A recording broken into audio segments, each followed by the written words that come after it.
акнун дӯстони азиз набарди паҳлавонон дар вазни 100 кило шурӯъ мегардад. Саидҷалол Саидов пироҳани сафед ба бар кардааст. Дилшод Назиров бошад бо пироҳани кабуд гӯштин гирифтанро шурӯъ карданд.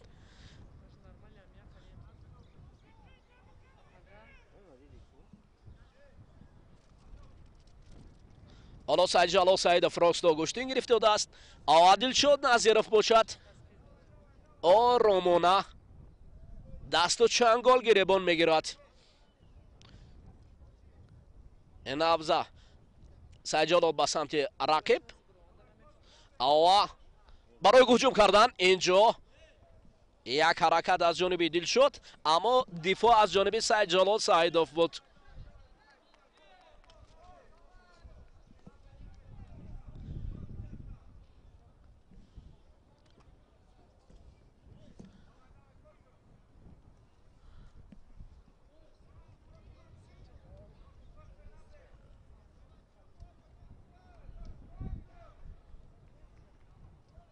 Дилшод бисёр оромона гӯштин мегирад, аммо имконият медиҳад барои Саидҷалол то ин ки оро ба самти дигар ҳаво диҳад.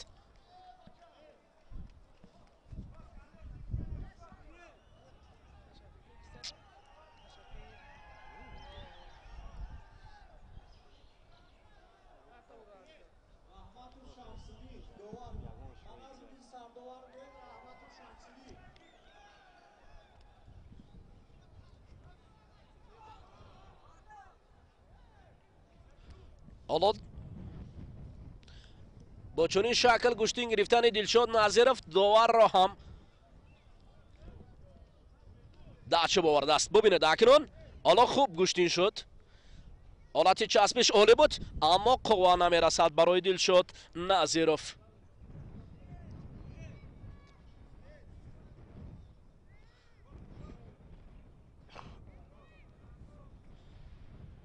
дар гӯштини миллии тоҷикӣ гӯштингирӣ вақти муқаррар шудааст.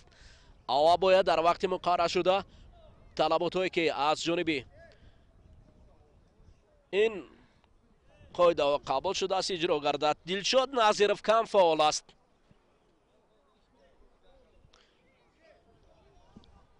кам фаъоли ӯро довари марказ ҳам ба назар гирифт. барои баромадан аз маркази майдон аввалин огоҳиро барои ӯ нишон дод.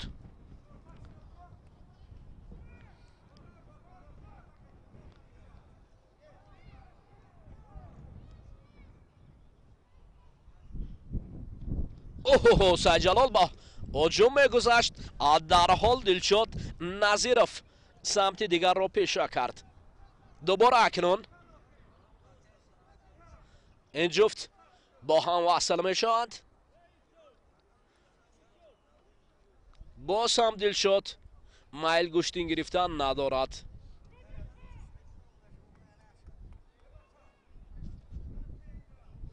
ё шояд дорад, аммо қувва басандагӣ намекунад.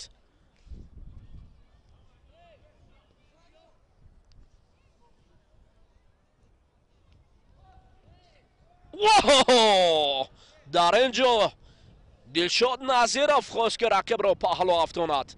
кӯшиш кард, аммо Саидҷалол Саидов дар дифоъ олӣ аст.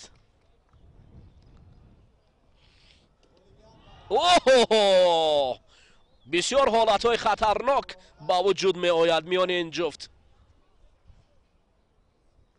ҳоло бубинед акнун дубора ин ду паҳлавон бо ҳам фосиларо наздиктар мекунанд.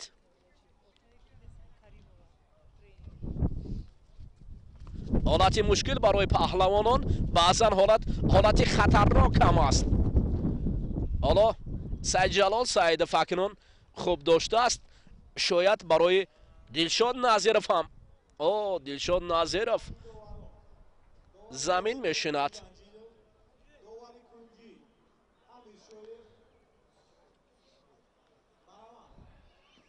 ҳолат بسیار خطرناک با وجود همین اصول دوست دوستای سعید جلال است. اگر دلخواه نفری که در این اصول سعید جلال آید با تخته پشت می رود. من جمله دلشاد نظیرف از زمره چنین رقیبانی بود که سر کتف سعید جلال او را پیچانیده به سمت دیگر هوا داد.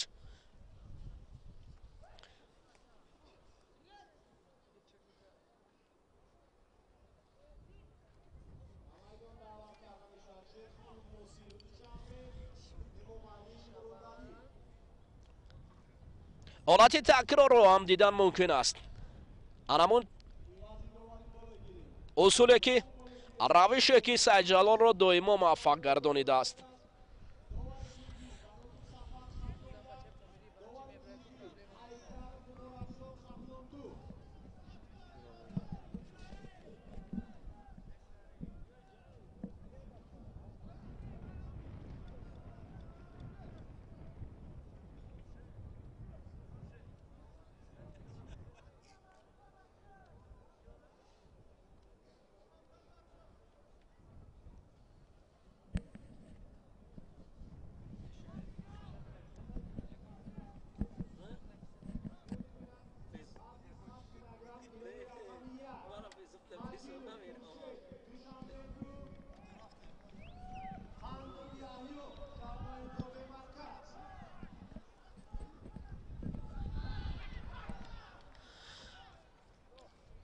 دوستان عزیز، راقبان و هواداران گشتنی ملی تاجیکی گشتنگیری، من برای شما وعده میدم وزن 100 کیلو وزن جالب خواهد بود. من جمله در وزن 100 کیلو پهلوانان نامدار شریف جان نظریف، سلطت الله نظرف، شمشاد عبداللهیف و چند دیگران، فردوس نسیموف در وزن 100 کیلو، سعید جلال سعیدوف، پهلوانان ارزشمند در وزن 100 کیلو گوشتین میگیرند. ما را همراه باشد، از این دیدارهای زیبا حلاوت برید.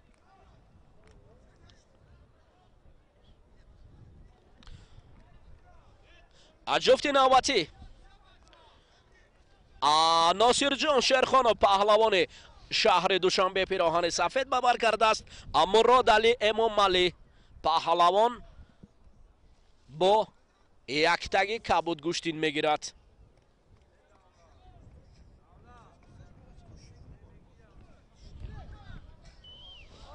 اوه پهلو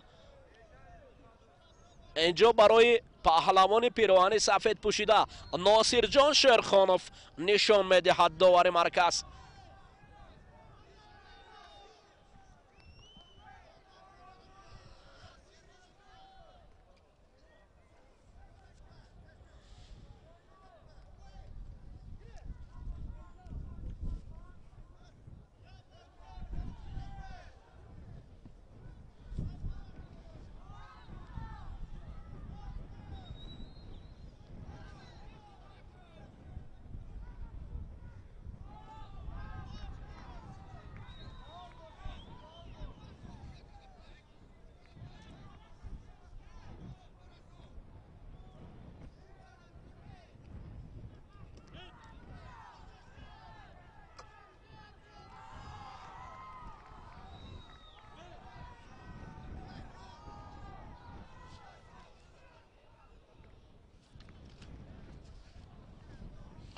اکنون نبرد پهلوانان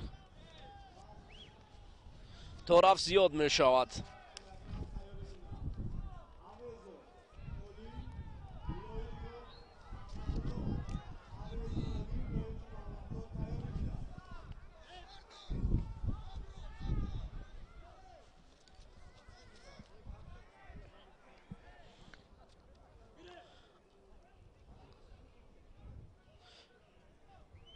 نسبت به سالهای پیشتر دوستان عزیز در گشتنی ملی تاجیکی گشتنگیری هم داوران هم ورزشکاران فعال شدند. حالا او کمبودی های جزئی که میان پهلوانان وجود داشت میان داوران حالا کمی در کم به چشم میرسد، مخصوصا فعالی پهلوانان قاعده و قانون‌هایی که در گشتن ملی تاجیکی گشتنگیری است حالا اکنون رعایت می شود.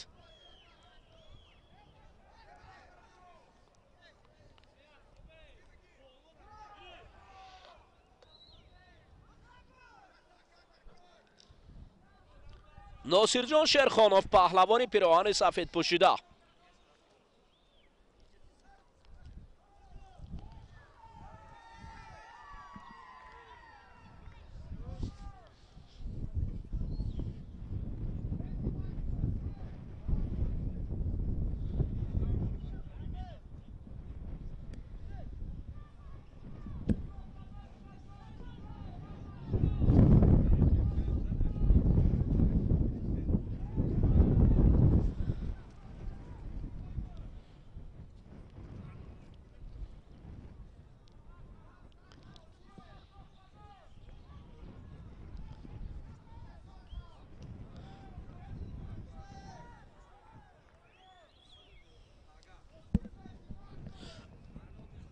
برای جبران کردن کمی در کم برای مرادعلی موملی باقی مانده است.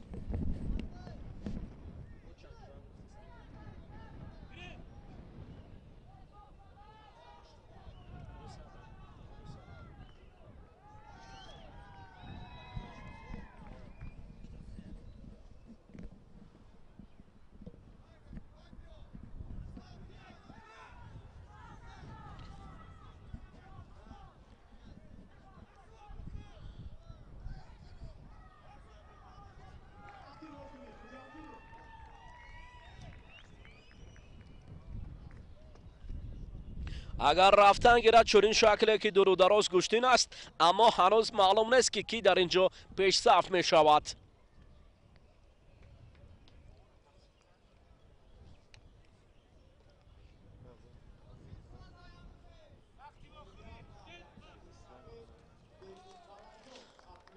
وقت به انجام رسیده است.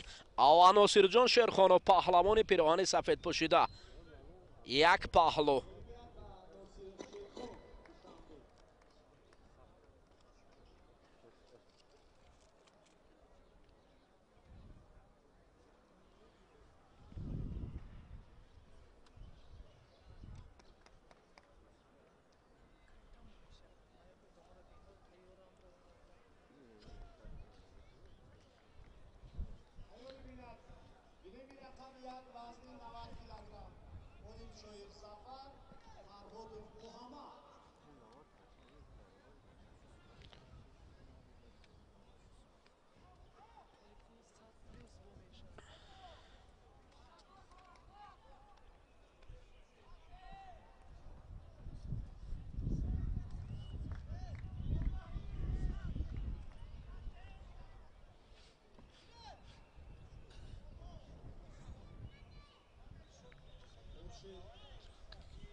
اکنون دوستانی عزیز برگشت پهلوان سنگین وزن تاجیک خورشید مجیدوف.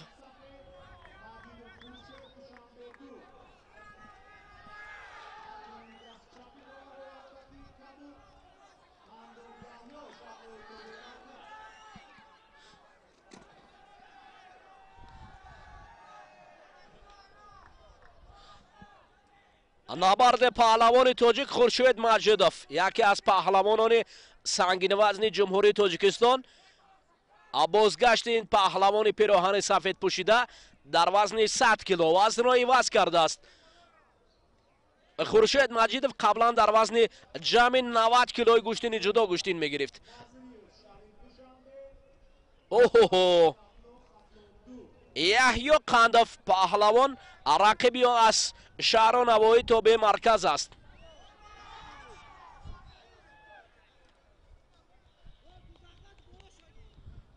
حالا اکنون خورشید مجیدوف бо чӣ омодагӣ ба набарди имсола баромадааст, инро вақт нишон хоҳад дод. Оҳо! як бадонро Хуршед Маҷидов дарҳол соҳиб шуд.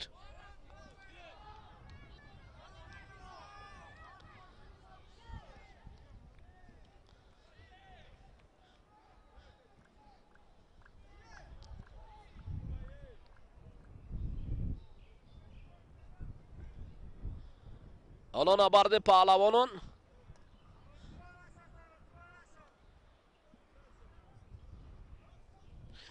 яҳьё қанд. Оҳо! яҳьё хост ки ҳуҷум кунад, аммо баръакси ҳол Хуршед Маҷидов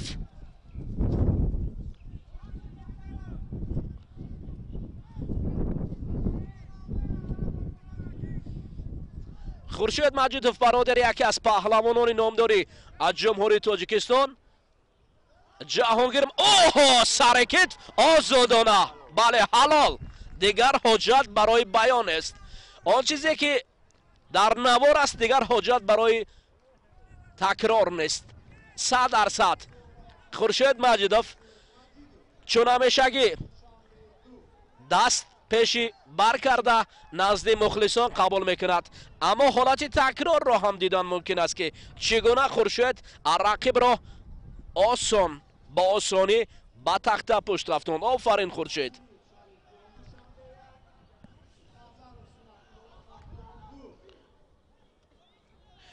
маълум аст ки бозгашти Хуршед бо омодагӣ хеле ҳам ҷадид ва ҷиддӣ аст. муборак шавад аввалин пирӯзӣ барои Хуршед Маҷидов.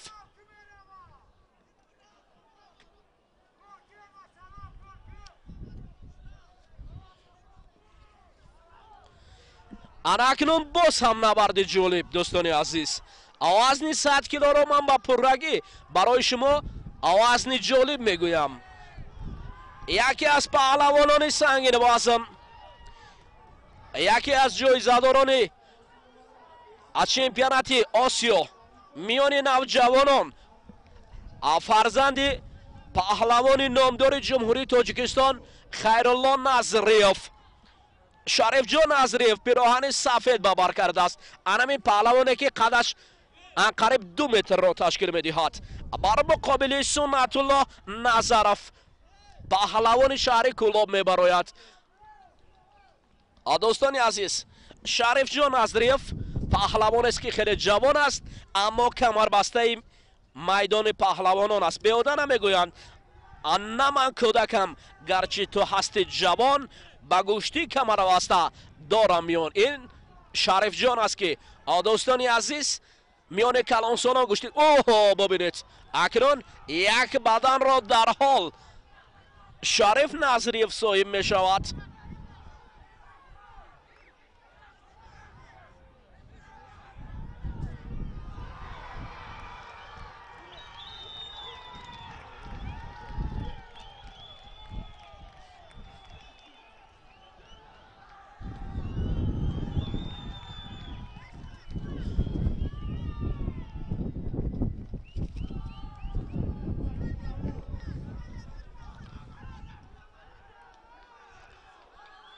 дӯстони азиз, акнун Шариф Назриев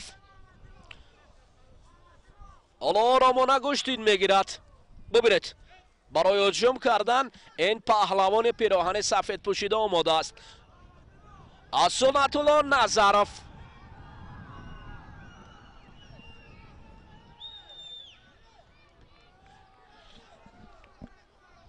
ҳоло Шариф Назриев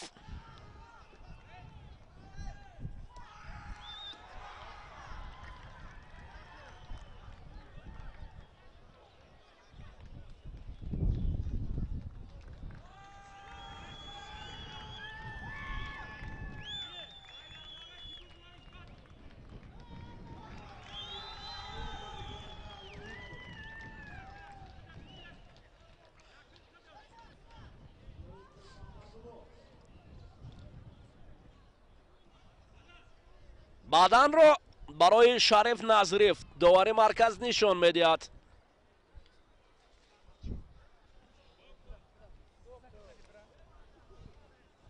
رقیب فکرم با این بار سنگین شریف نظریف هفتید است. مدار گشتین گرفتنیش کمتر است. شریف نظریف پهلوان امیدبخش جمهوری تاجیکستان، فرزند یکی از پهلوانان نامدار جمهوری تاجیکستان خیرالله نظریف. برادرش دلیر نظریف پهلوان است که در وزن جمعی 100 کیلو شاید گشتین گیرد. بسیار هم سلاله پهلوانان ولایت ختلان هستند. آفرین. با چنین قد و قامت پهلوان تاجیک در میدان ایستادن الکی زیبنده است. آداب خیلی هم خوب هم دارد شریف جان نظریف.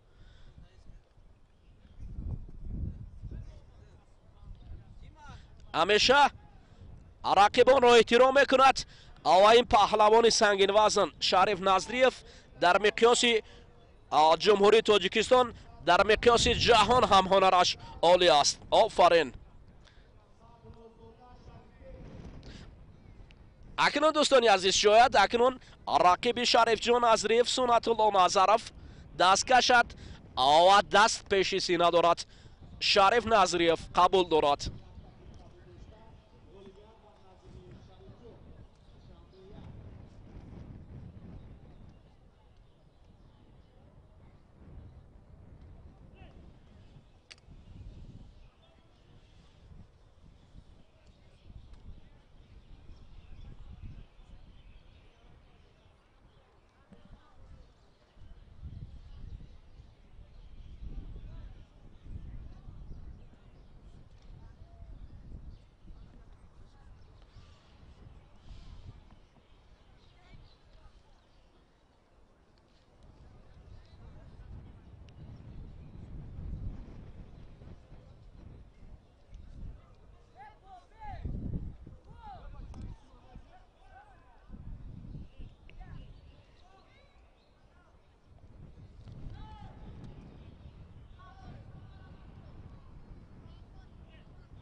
کمی دیگه ایشون رو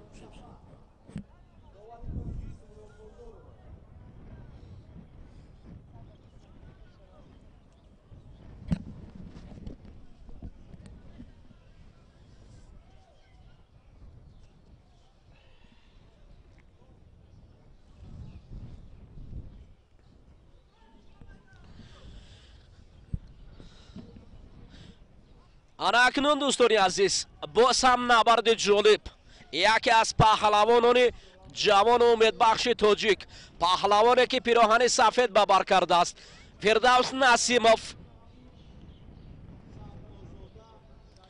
شریف بیگ سعدالله زاده رقیبی از شهر و نواحی تا به مرکز گشتین میگیرد. انا اکنون سر کتفی فردوس را انتظار هستیم، اما شریف بیگ هم با امید پیروزی آمده است. وقت شروع شد، حالا هر دو هم به سمت یکدیگر هجوم کردن آغاز کردند. هم شریف بیگ و هم فردوس.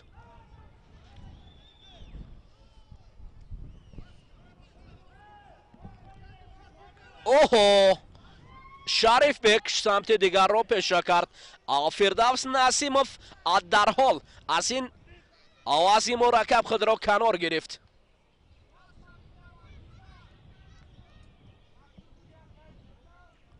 اولین شده هر کسی که این پیش صفی میکند پیشرفت باقی خواهد ماند.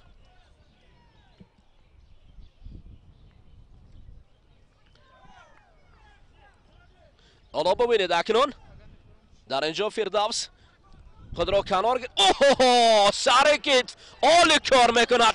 انا این چی است؟ پهلو است. انا سر کتف. حتی من برای شریف بک آگاه کرده بودم سر کتف فردوس بسیار هم خطرناک است. یک پهلو برای فردوس نسیموف هدیه میکنند. بعضا حالت قد و قامت هم نقش بازیده نمیتواند. قد و قامتی پست حتی سر کتف دارد. این را فردوس نسیموف در گشتن خود نشان میدهد.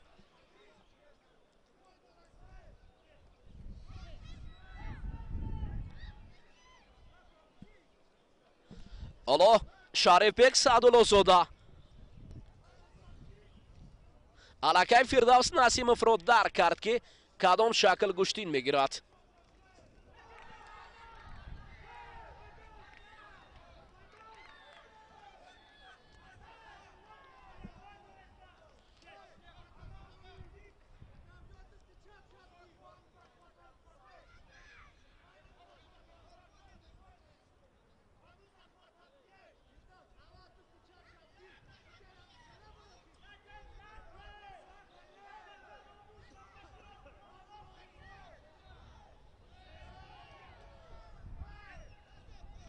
می شود این حالات هایی که بعضا حتی نشستند اما نشسته که بسیار هم خطرناک می شود. فردوس نسیموف حالا دوباره از سمت دیگر گذشته است. فقط و فقط سنجش میان پهلوانان است اما یک پهلو دارد. پیراهن سفید پوشیده فردوس نسیموف.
حالا اکنون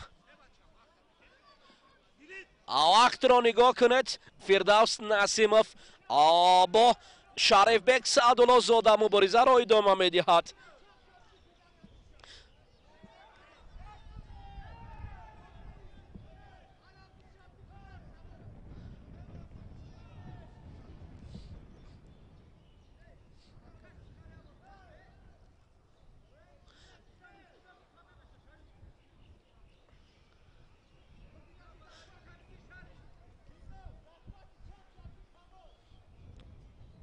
دست و چنگل با هم میزنند اما حالت وصل شدن فاصله نزدیک نیست. شریف بک سعدالله زاده دست و چنگل میزند و بعضا حالت ها رجوع برای پیش کردن پیش رفتن میان این دو پهلوان باقی مانده است. فردوس نسیموف بسیار پهلوان زیرک چالاک جسور است. فردوس نسیموف چندین مرتبه در مسابقات جمهوریوی شاه جایزه را به دست آورده است. این پهلوانی اکنون ببینید در اینجا شریف بک سعدالله زاده نوبت دیگر برای شریف صدا میکنند. شریف باید برود اما رفتنه که فردوسی که دفاع شغلی است چگونه است.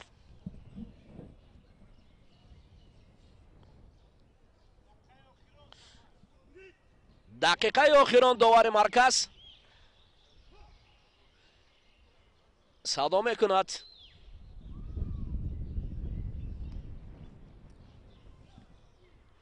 و حالا هم نبرد پهلوانان با یک امتیازی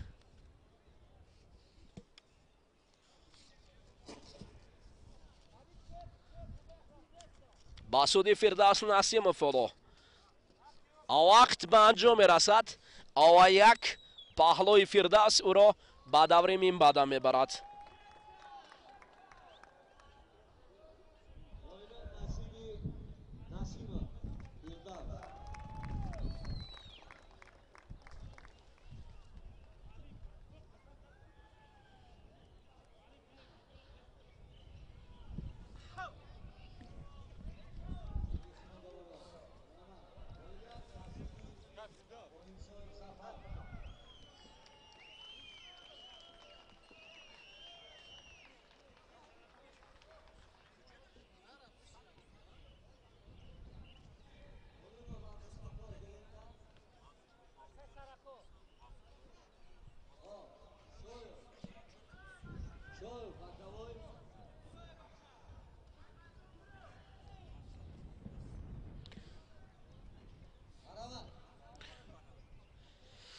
اکنون دوستانی عزیز پهلوانان خیلی هم جوان پهلوانان صدای سبک از جانب پهلوان پیراهن سفید پوشیده اکابر ابوبکر پهلوان است که خیلی جوان است شاید همگی 18 سال داشته باشد بر مقابل رقیب خود از ولایت ختلان بختیار خود معطف می براید ابوبکر اکابر پهلوان است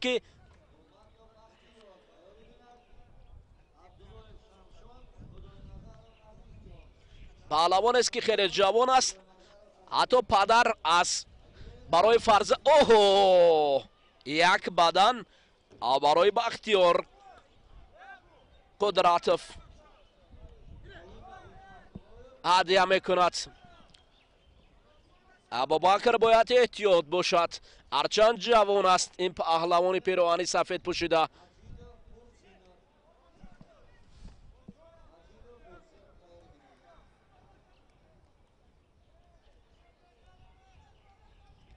حالا ببینید اکنون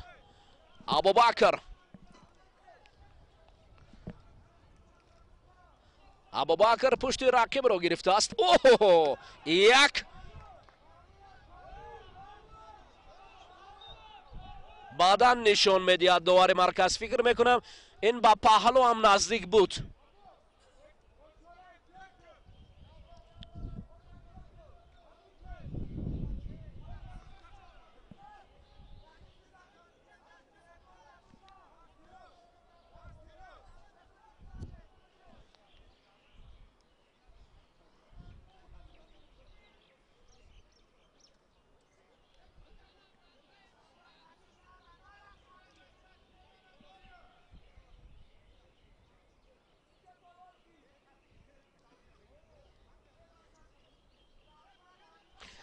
پدری ابوبکر اکابر یکی از پهلوانان سابق پهلوانان خوب بود و برای فرزند امید و آرزو دارد که فرزند در مقیاس جمهوری تاجیکستان سرول و بعدا در مقیاس جهان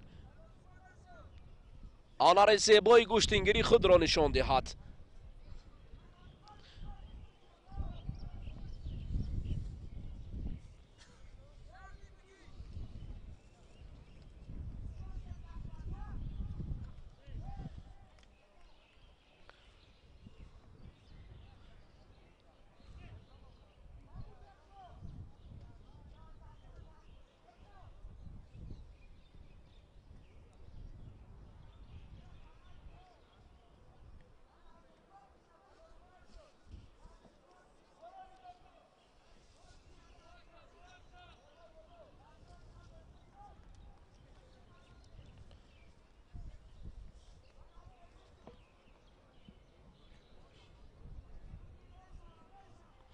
حالا باز کم توقف بین این پهلوانان سنگین وزن ابوبکر اکابر برای هجوم کردن شاید آماده باشد بر مقابل او نیز اکنون بختیار هم استدوار صدا میکند.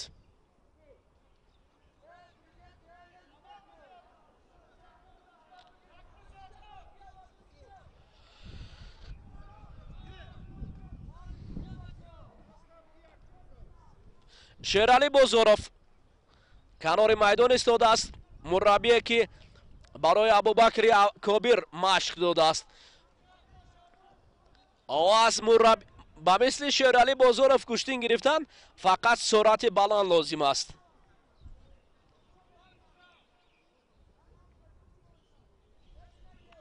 چونکه شیرعلی بزرف در وزن تا 81 کیلو در مقیاس جهان در کشتن جودو با سرعت بلند از هیئت تیم منتخب جمهوری تاجیکستان خیلی خوب می‌درخشد.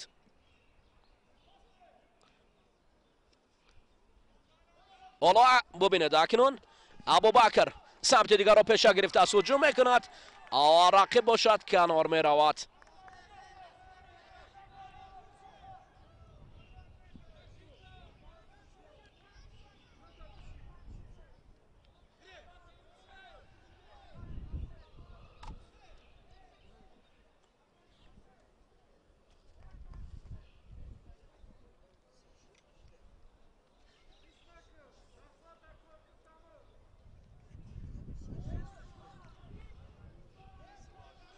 حالا بختیار قدرتوف این پهلوان پیروان کبود پوشیده برای جبران کردن یک بدن وقت به انجام میرسد و همین طریق ابوبکر کبیر پیروز می شود.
انا اکنون دوستانی عزیز این نبرد خیلی هم جالب خواهد بود.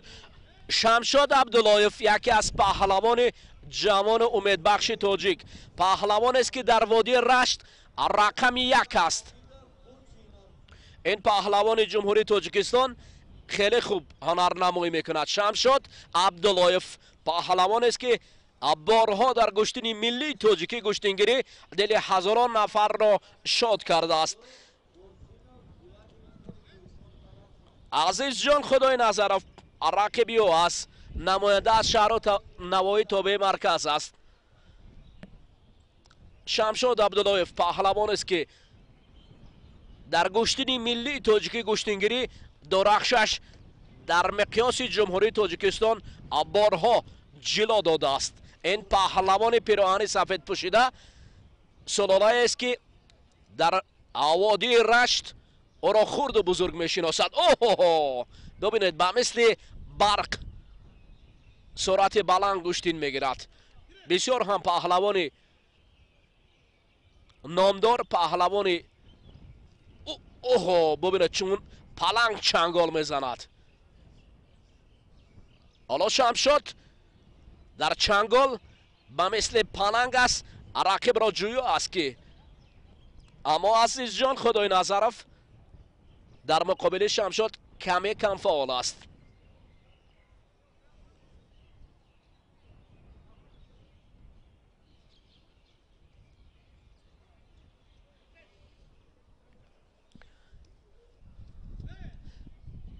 شاید شمشاد عبداللهیف برای گشتین جدای جهانی هم گشتین گرفتن برای قلای باشد. هرچند شمشاد عبداللهیف در گشتین جدا در مقیاس جهان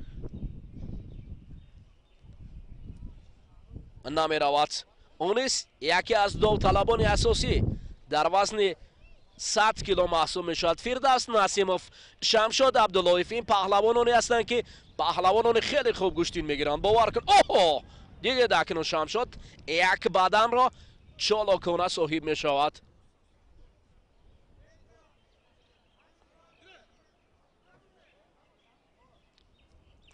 پهلوانان جوان هم هستند.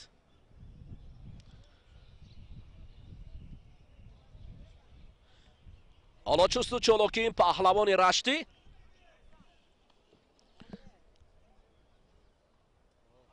بر مقابل رقیب همان ادامه دارد. عزیز جان خدای نظرف باشد، فاصله را دور میگیرد.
حالا شمشاد عبداللهیف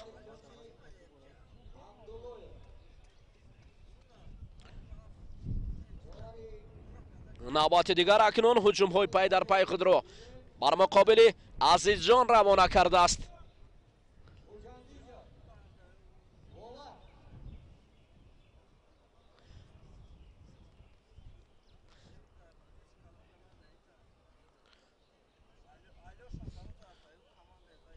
شمشاد عبداللهیف حالا چند نوبت توقف میکند، با سمت دیگر را پیشه گرفته است. درک دستی راست از سمت راست میخواهد هجوم کند.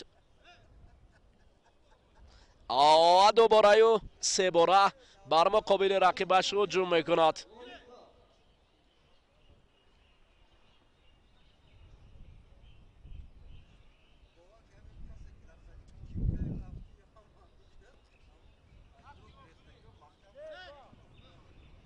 وقت به انجام رسد.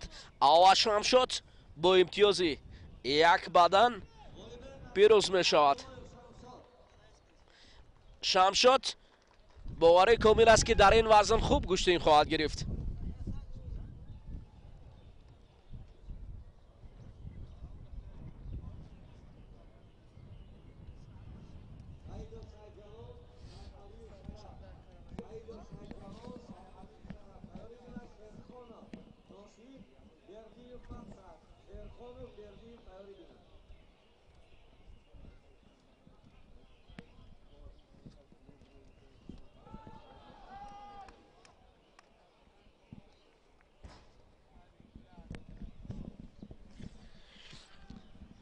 اکنون مراتبه دویم است که سید جلال سیدوف به نبرد میبراید و رقیبی او باشد شرف جان سیدعلیوف، پهلوان رشتی است که به مبارزه در دور اول مستقیما به دور دویم راه پای گرفته است و سید جلال سیدوف باشد در دور اول دلشاد نظیرف را مغلوب کرد و به قسمت دویم راه یافت.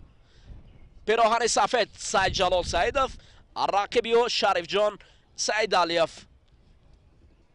حالا دست و چنگاری سید جلال و کمربند پیدا کردن شرف جان سیدعلیوف باشد. دستی راست رو رها میکند از چنگال سید جلال. آوا گریبان سید جلال رو داشتنی است، اما سید جلال برعکس حال آستین رقیب را داشته است. داور میگوید ایست برآمدن شرف جان سیدعلیف اولین آگاهی را برای داور مجبور کرده است که طریق انگشت به سمت او نشان دهد کم فعال است.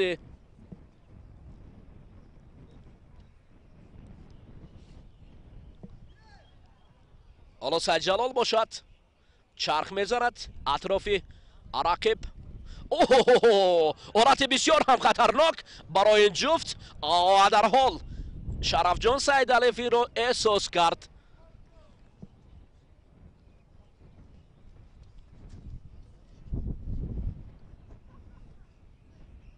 بعد از مشق‌های دستجمعی یک پهلو شاید سید جلال سیدов بعد از مشق‌های دستجمعی که در اروپا گذرانیده است با گشتین‌های ملی تاجیکی گشتینگیری با یک آمادگی خوب شامل شده است.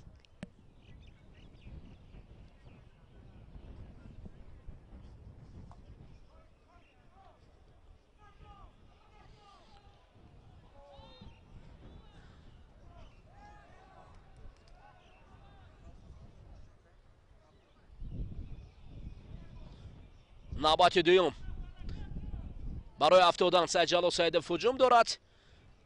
رقیب دست را رها میکند، دستی چپش را، دستی راستش را. این نوبت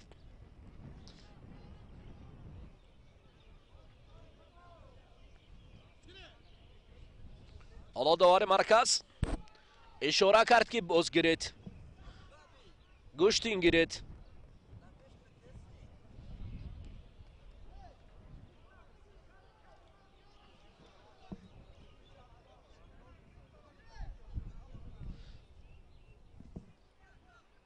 حالا سید جلال نوبت دیگر هم شکل درست را داشته است.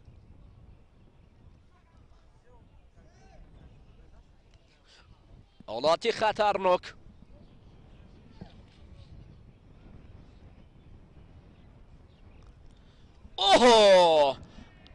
دو پهلو حلال.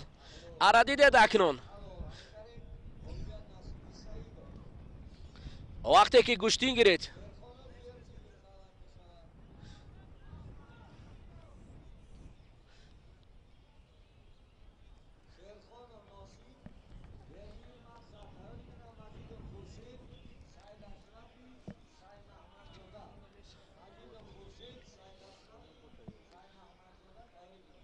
وقتی که گوشتی گرفت سید جلال سیدов هیچگاه ما شما را نمیگیم که گوشتی نگرفته است. وقتی گوشتی نشان میدید ما میگیم من گوشتی میگیرد و گوشتی نگرفتید بسیار وقت ما آرزو میکنیم که سید جلال در مقیاس جهان هم خیر گوشتی گیرد.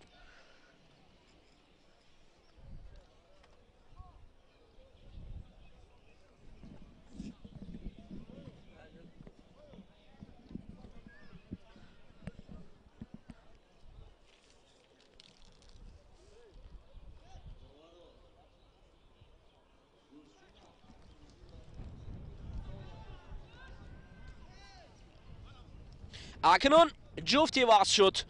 شیرخانوف ناصر جان پهلوان پیراهن سفید پوشیده است، بر مقابل مقصد ابردیف گوشتین میگیرد.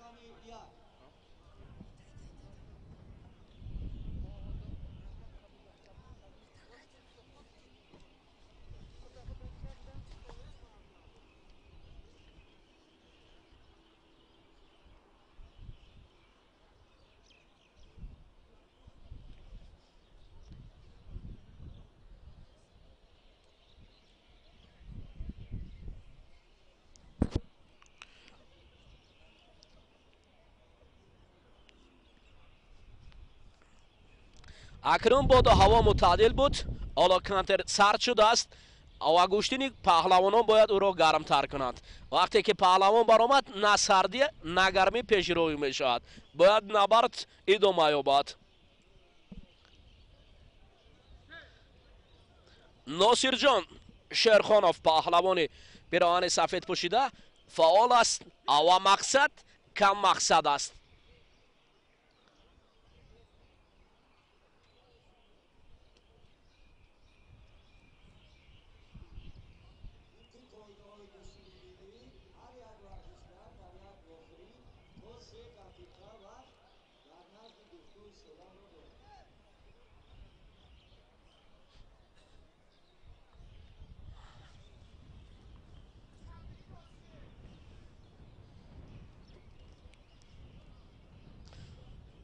برای ناصر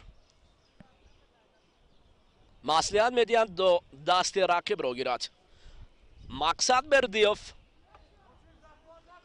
حالا اکنون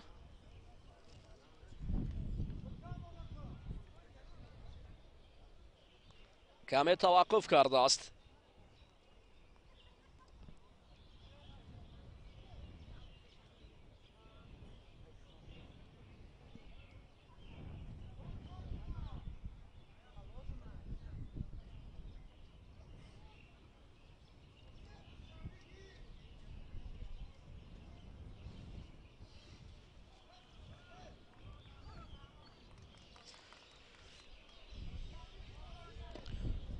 ناصرجان شیرخانوف دور و دراز گوشتین میگیرد.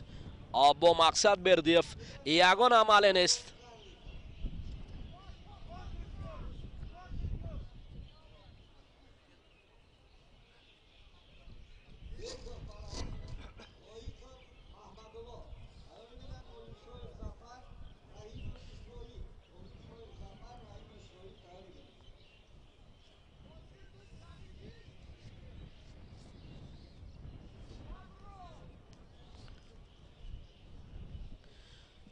نبرد میانی شیرخانوف ناصرجان و مقصد بردیف به مثل امین بود هوا سرتر است، گرم نمی شود.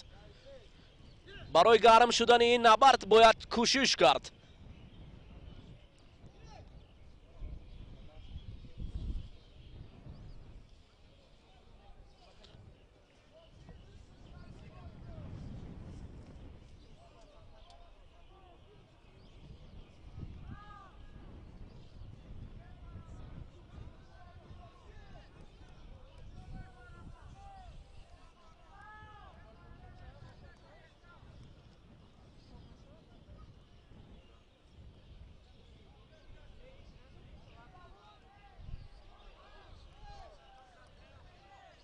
دقیقه آخرون از نبرد ناصرجان و بردیف است.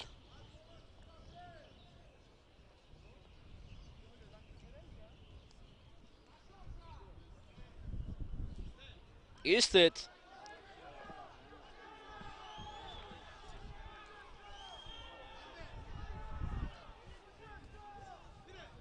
آگیر داور میگوید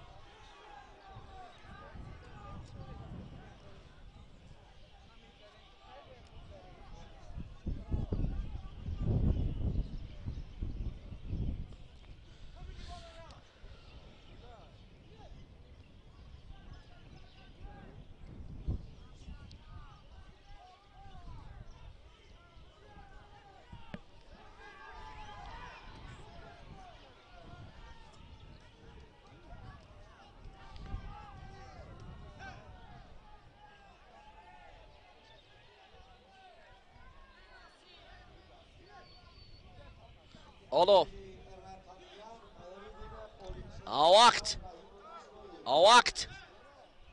وقت به انجام رسید.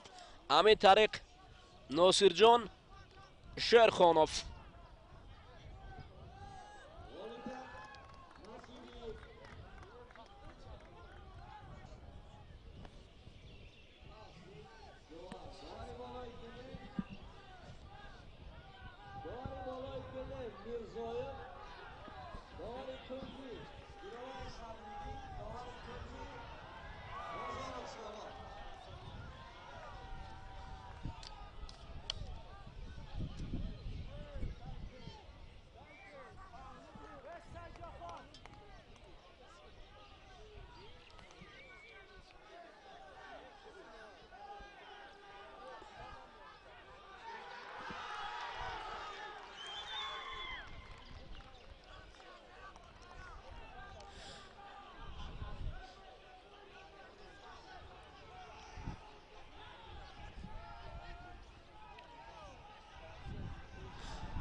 انا اکنون دوستانی عزیز نبرد دومی خورشید مجیدوف بر مقابل رقیبش یک بدن در حال. سعید شریف، سعید احمد زاده، پهلوان رشتی شروع شد.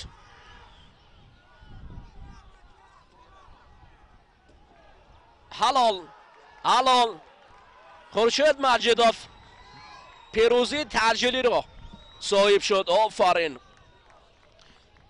خورشید کار رو دور و دراز نمیبرد، فقط حدود 1 دقیقه لازم است پیروز شود.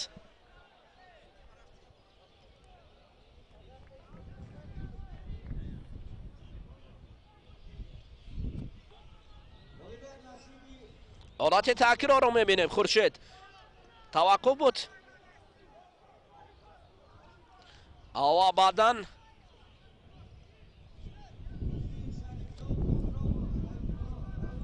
پیروز شد.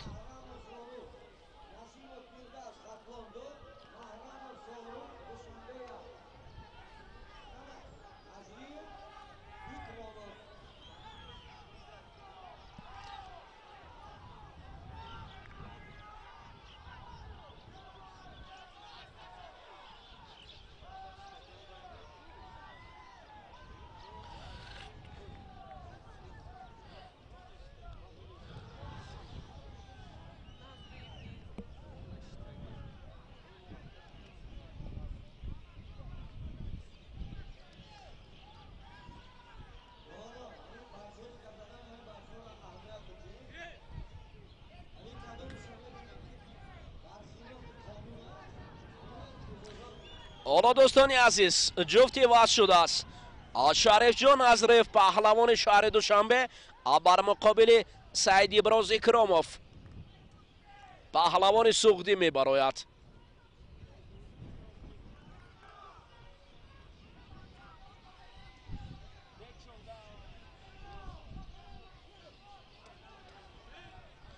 در اینجا شریف جان از ریف سعید ابراز اکراموف را لحظه خست با پهلو افتاند و سعید ابراز باشد مستحکم خود را در مرکز میدان نگاه داشت.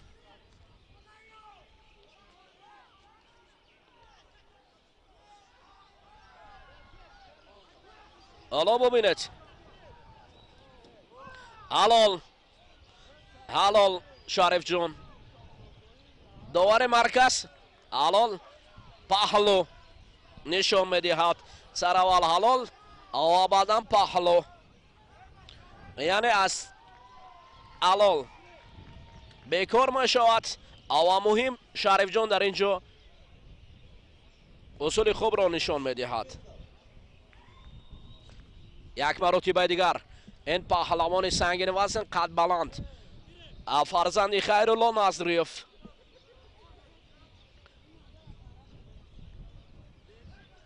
خواست نشیند.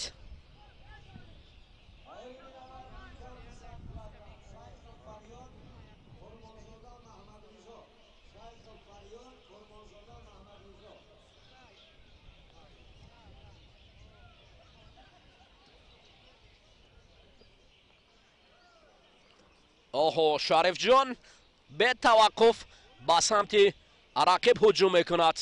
یک پهلو دارد، دوباره برای افتادن رقیب کوشش میکند.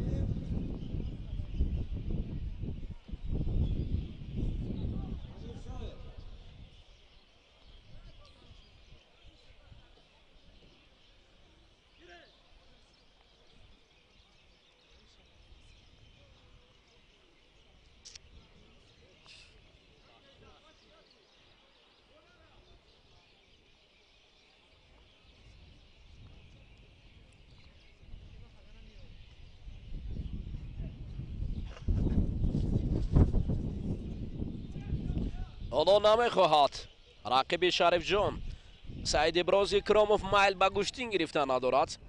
آگاهی داور مرکز میدهد.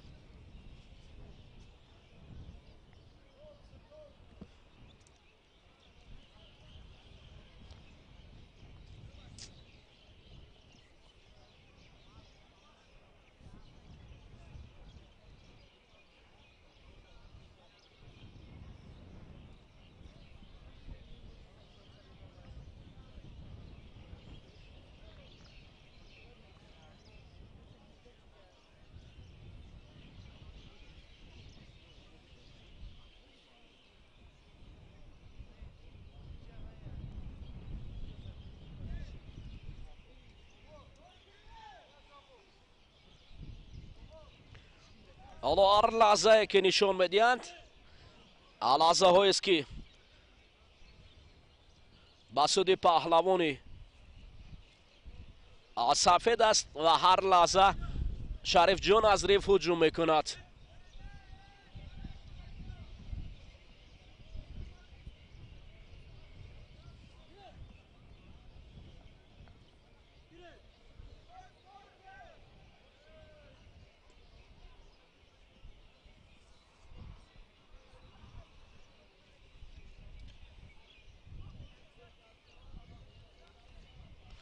حالا شریف جان رو ببینید دوباره برای افتادن رقیب کوشش میکند اما سعید ابرازی کراموف باشد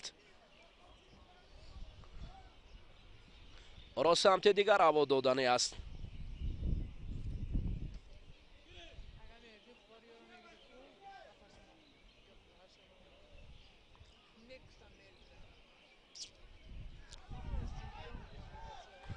اوه یک پهلو دو پهلو شد و همین طریق با دو پهلو پیروزی برای شریف جان از ریف.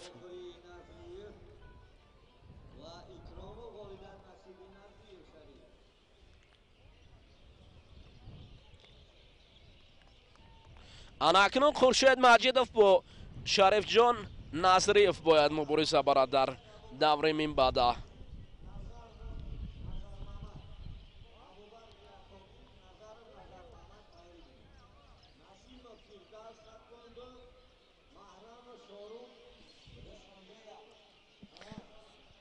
شاروخ محرموف پهلوان پیروانی کبود پوشیده می براید بر مقابل فردوس نسیموف.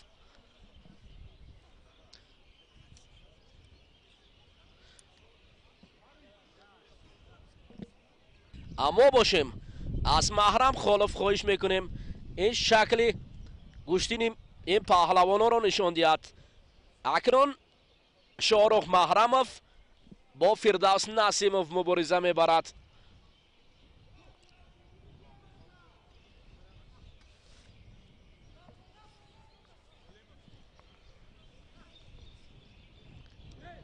در دور اول شاروخ محرموف آزاد بود و یک باره به قسمت دویم راه یافت.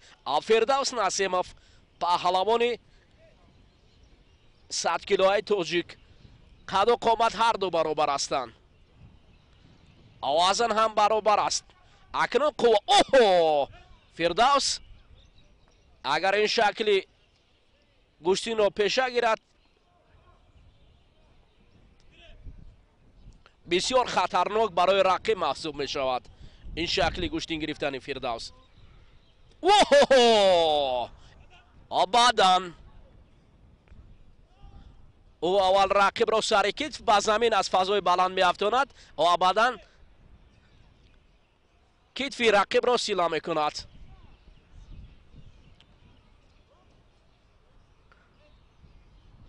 عادت پیشینه فردوس نسیموف است. اکنون رقیب خواست که با همین شکل فردوس را بعد زمین آورد اما فردوس تجربه غنیش برای رقیب نمیگذارد. شاروخ پهلوان شهر دوشنبه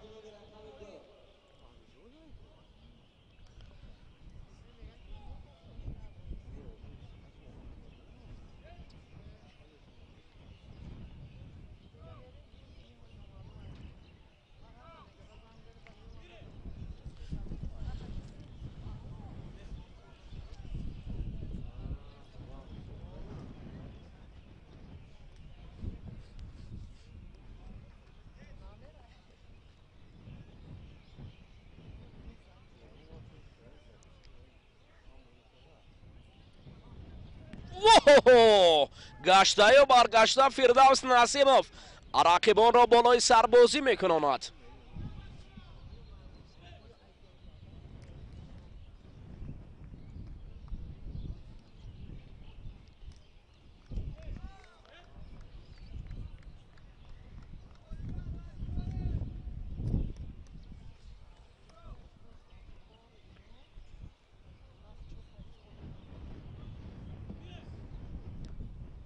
اکنون اشاره برای گیرید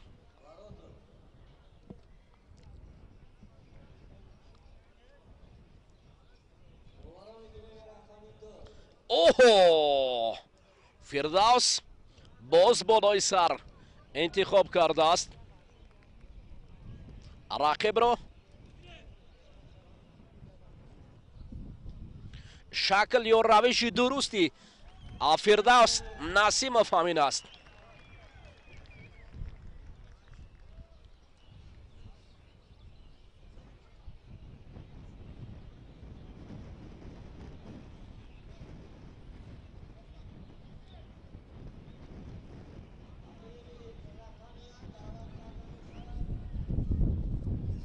اوه اکنون فردوس رو دیدید. اگر یک لحظه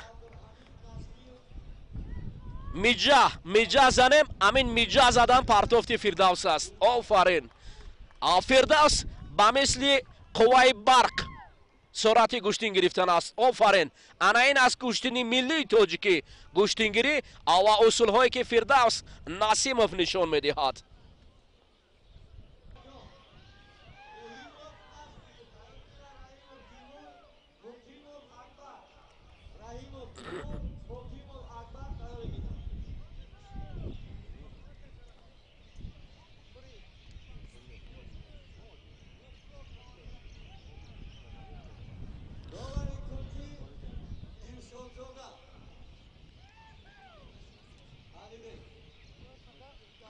حالا دوستان عزیز اکنون در وزن 100 کیلو شمشاد عبداللهیف پهلوان امید بخش تاجیک بر مقابل عبدالقهار جورخانوف مبارزه میبرد. ما درباره شمشاد عبداللهیف در دور اول برای شما معلومات دادیم. این پهلوان رشتی در مقیاس جمهوری تاجیکستان بارها جلو داده است با هنرش. یک نوبت دیگر هم جلوی عبداللهیف نزدیک به پیروزی بود اما رقیب در حال از او خود را کنار گرفت. پهلوان شهر دوشنبه عبدالقهار جورخانوف است. جورخانوف در دوره اول آزاد بود. اوه آن اکنون ببینید عبداللهیف را چگونه کمربندی رقیب را داشته است.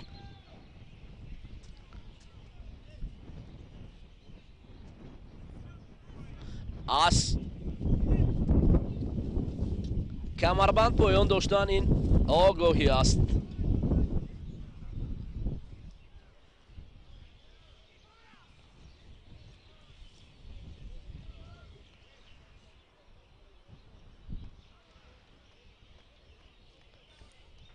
حالا شمشاد عبداللهیف نوبت دیگر گریبان رقیب را خوب داشت.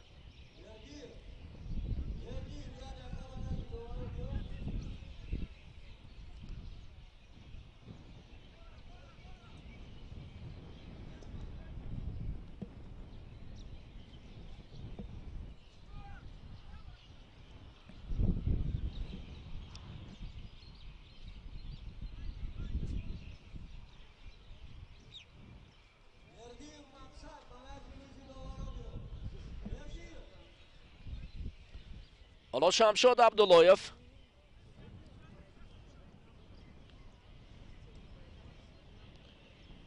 کار را خواست زمین نشسته انجام دهد. این پهلوان رشتی حالا هم فعال است.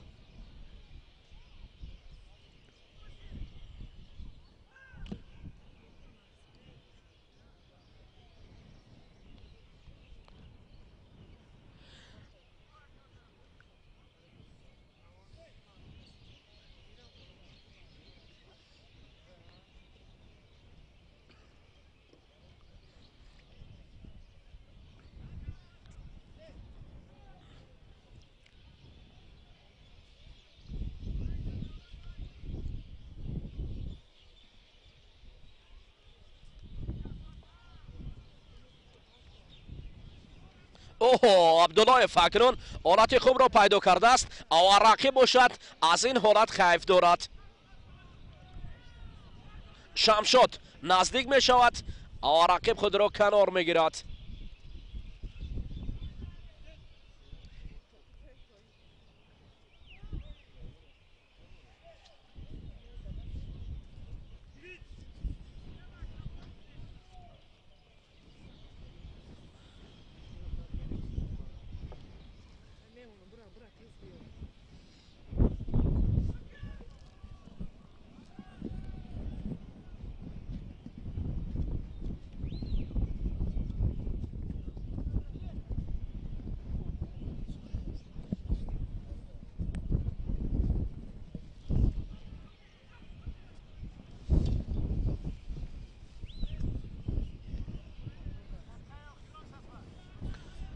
حالا دقیقه آخرون الباقی مانده است. و شمشاد عبداللهیف نسبت به رقیب پیش صف می باشد.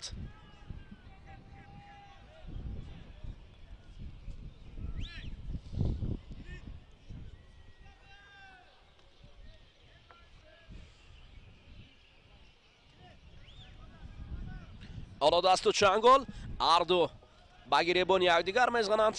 و حالت تکرار برای شمشاد عبداللهیف.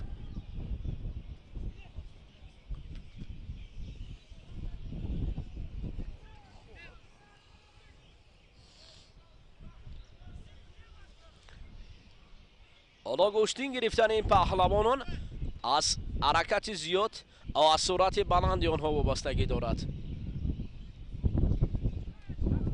وقت به انجام میرسد. عبداللهیف در اینجا پیش صف به این خاطر پیروز دانسته می شود.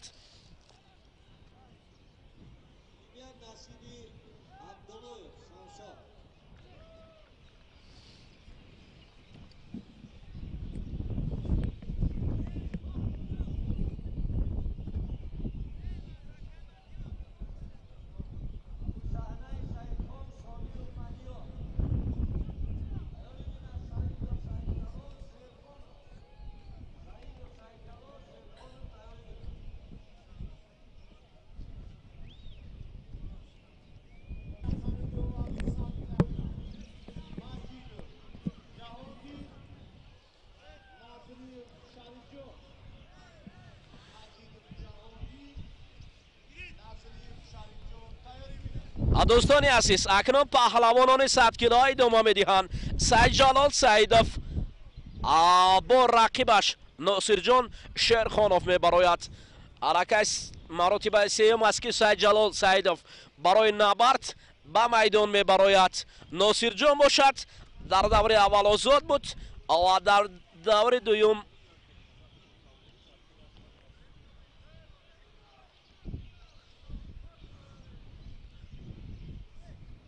حالا اکنون نبرد سعید جلال سعیدوف با ناصرجان نوکک شروع گردیده است. هر دو پهلوان هم خوب گوشتین آغاز کردن. سعید جلال سعیدوف دست و گریبان رقیب را سمت دیگر میبرد، برای هجوم کردن آماده است.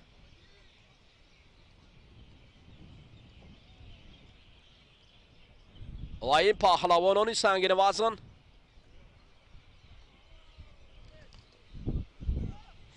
تاکتیکای سعید جلال سعیدوف اول منتظر می شود و بعدا هجوم خواهد کرد. اما رقیب ناصرجان از او دوری می جوید. دوری از رقیب سفر برای توپداوری مرکز را مجبور می کند که اولین آگاهی را برای برآمدن از مرکزی میدان برای ناصرجان دهد. اوه سعید جلال سعیدوف هم یک مرتبه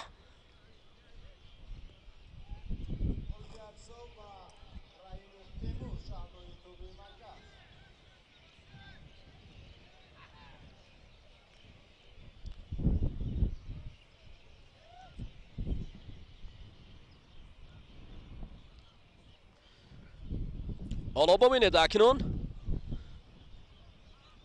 ناصرجان الکی میگریزد از دستی سعید جلال سعیدوف.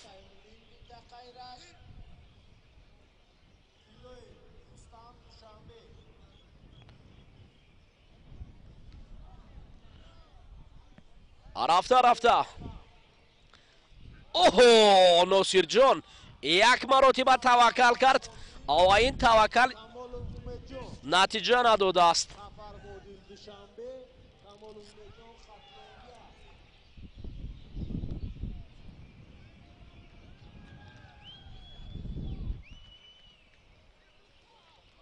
حالا برای هجوم کردن سعید جلال سعیدов.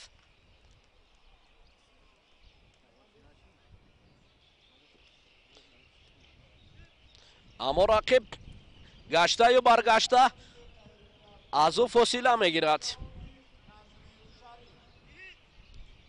از سفر برای توپ باشد دوباره مرکز. هر نوبت گیرت صدا میکند. اوه ناصر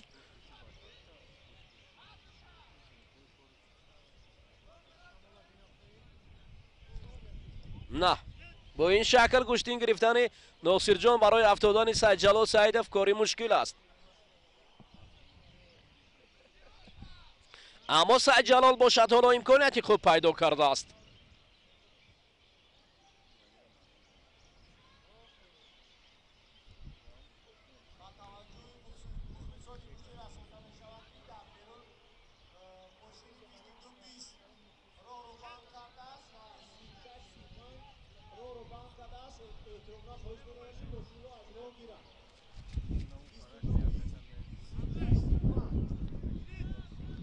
حالا اکنون آگاهی دویم به تنبه مبادل شد برای ناصر جان.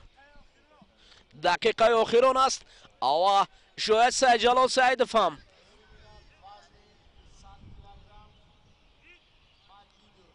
قوای خود را نگاه می‌دارد برای نبردهای من بعد. اوه انمین پرداختی امتیازدار سعید جلال سعیدов است. دلخواه نفری که در همین تکنیک سعید جلال افتاد پهلو یا حلال ما زمین می آید. حالا یک پهلو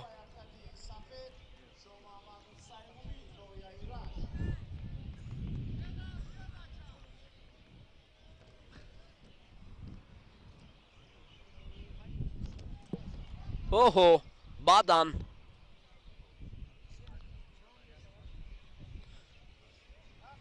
وقتی قوازمایی به انجام رسید یک بدن یک پهلو سعید جلال را به قسمتی من بعد برد.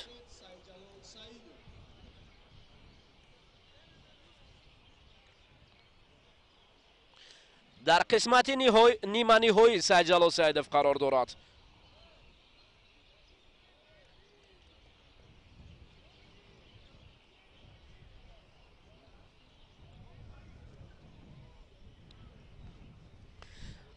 اکنون دوستانی عزیز دو چهره تاجیک، دو پهلوان امیدبخش، دو نفره که در مقیاس جمهوری تاجیکستان در مقیاس جهان هنرنمایی میکنه. سعید جلال سعیدov مبارک شود. ما باور داریم که سعید جلال با همین روحیه به مسابقه های بین المللی می رود. اکنون دوستانی عزیز این دو پهلوان شناخته، پهلوانان امیدبخش تاجیک، هر دو هم چهره هستند که در جمهوری تاجیکستان در مقیاس جهان آنها را میشناسند. هر دو جوان هم هستند. خورشید مجیدov بازگشت این پهلوان سنگین وزن با شریف جان نظریف. سلاله مجیدov ها اوه در حال خورشید برای هجوم کردن. همچنین سلاله نظریف ها دو پهلوانی که هر دو هم جلویشان در جهان خیلی عالی است. همین اوه خورشید در حال شریف جان نظریف باشد خود را دفاع میکند. حالا این پهلوانان هر دو هم آرام و نگشتین میگیرند. حالا اکنون نظریف اوه حلال باور کنید اصلا به هر دو. اما خورشید این نوبت خیلی خوب درخشید. آفرین با افتخار هر دو پهلوان می شود که کفکوبی کرد. هر دو چهره هایی هستند که آنها در مقیاس جهان خوب می درخشند. حالا شریف جان هم جوان است، حالا خیلی جوان است. او خورشید تجربه غنی گشتنی جدا دارد. آفرین هر دو پهلوان در گشتنی جدا. ما از هر دو پهلوان در مقیاس جهان مدال انتظار هستیم.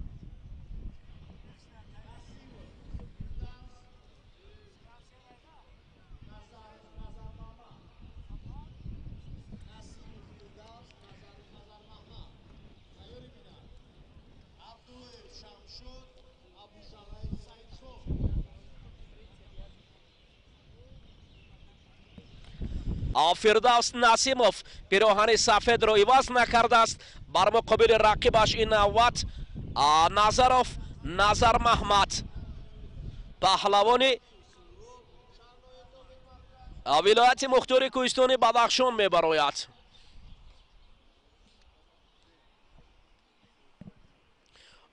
فردوس نسیموف داوطلب اساسی در وزن 100 کیلو.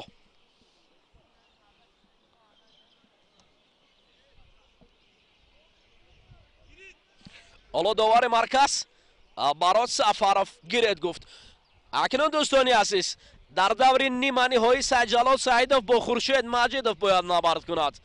بسیار نبرد تاریخی خواهد. اوه فردوس یک لحظه که چشم ما از فردوس دور بشود علاقه فردوس صدا می شود، چون که آنر فردوس با مثل برق بالا قید کردیم. بسیار چالوکانه گوشتین میگیرد. نظروف نظر محمد پهلوان خوب جوان و امید بخشم است. اما در مقابل فردوس نسیموف حالا منتظر میشیم چی کاری رو انجام داده میتواند این پهلوان پیراهن کبود پوشیده.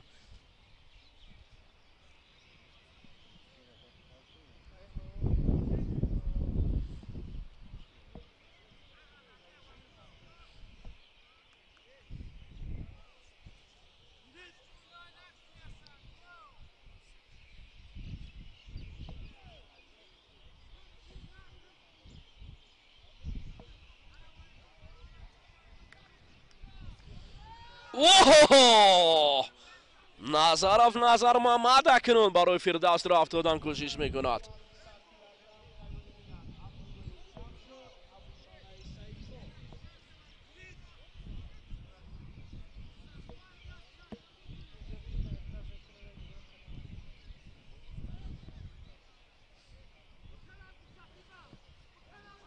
نظروف نظر محمد فردوس نسیم. اوه نه حالا داور ایستید اشاره میکند.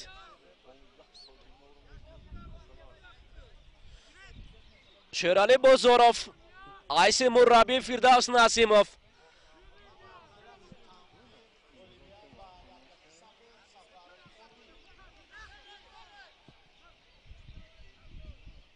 باید مربیان ورزشکاران نیز نزدیکتر باشند برای شاگردان میتوانند در حالت توقف مصلحت هم دهند.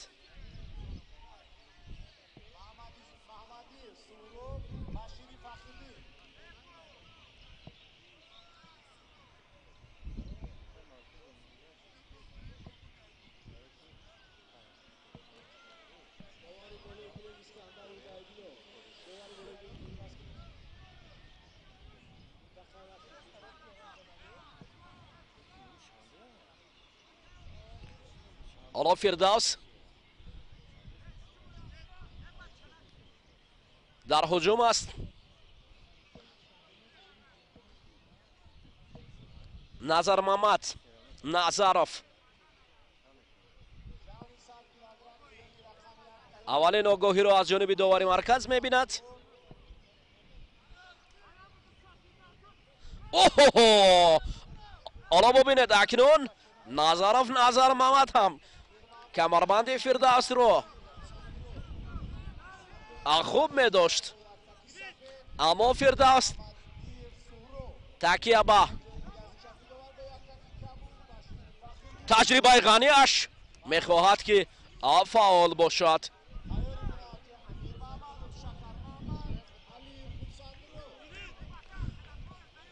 اینجا نبرد پهلوانان باز هم زیاد می شود.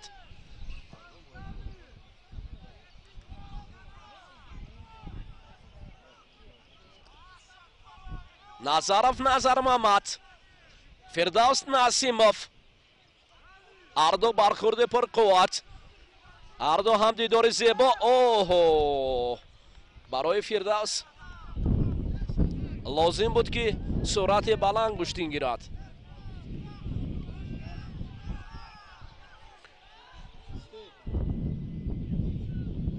دوستان عزیز این مسابقه از جمهوری در نمود گشتنی ملی است که برای دریافت از جام پایتخت پهلوانان سرتاسر کشورمان را با هم جمع آورده است.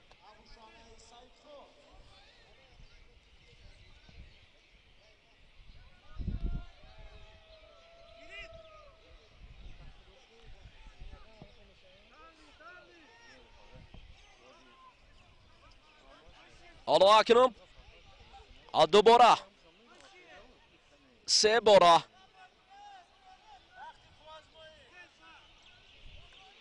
دوستان عزیز در اینجا فردوس نسیموف با فاول بودنش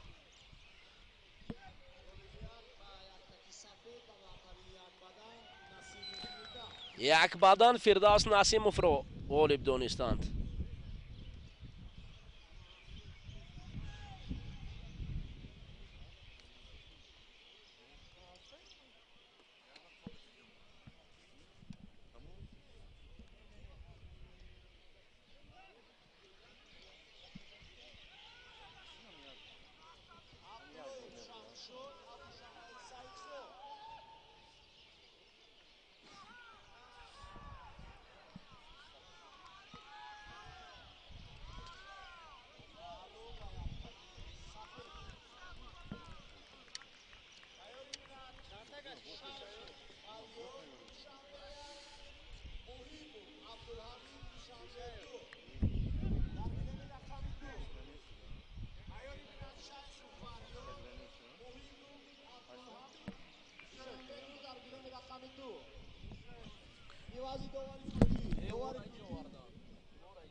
حالا دوستان عزیز شمشاد عبداللهیف پهلوان پیراهن سفید پوشیده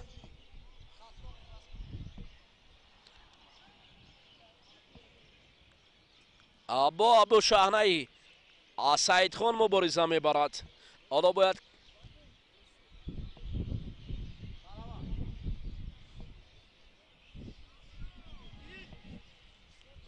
اکنون شمشاد عبداللهیف انابت هم تلاشش برای برآمدن با قسمت نیمه نهایی است. فردوس نسیموف در حالت غالب شدن این جفت یکی را در قسمت نیمه نهایی انتظار است. سعید جلال سعیدов باشد با خورشید مجیدов کشتین خواهد گرفت و دیدار زیبا میان پهلوانان.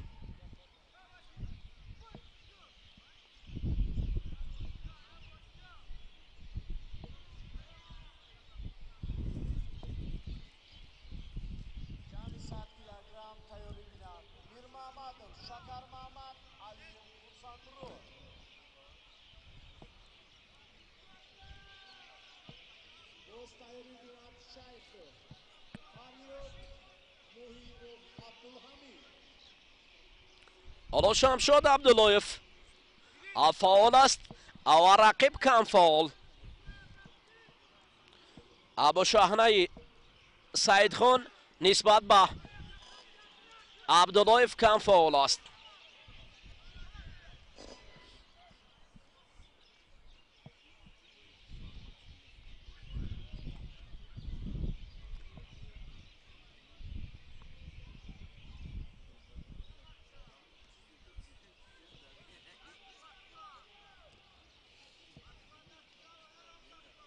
اوه عبداللهیف بسیار هم فعال می شود.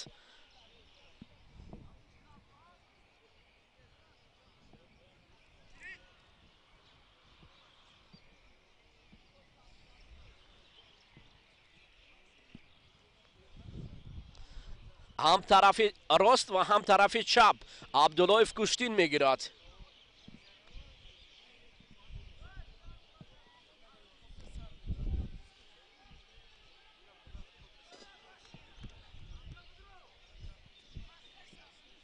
اوه بدن برای عبداللهیف هدیه میکند داور مرکز.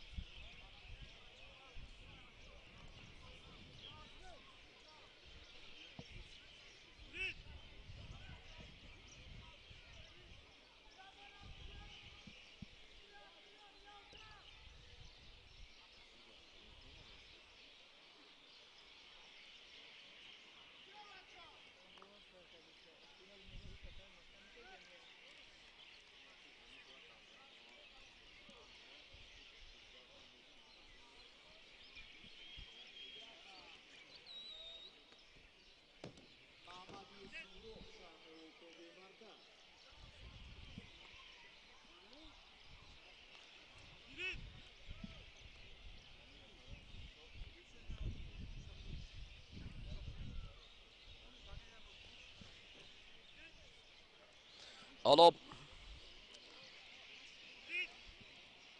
این دو پهلوانه که مبارزهشون شدید است.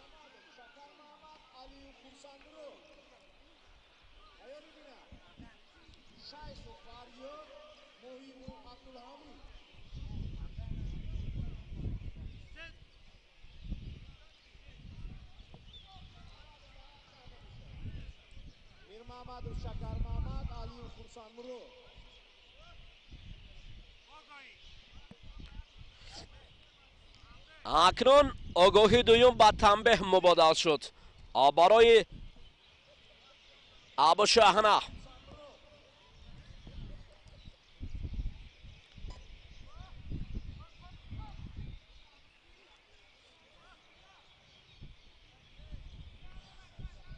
عبداللهیف باشد شلو کنه، رقیب را سمتی راست و چپ میبرد. این پهلوانی رشتی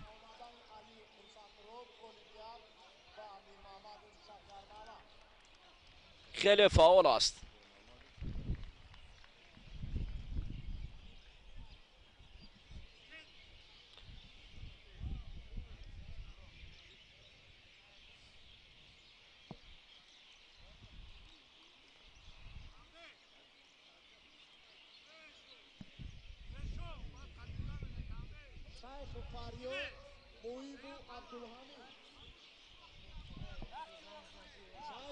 وقتی آخری به انجام میرسد، همین طریق عبداللهیف شمشاد پیروز می شود.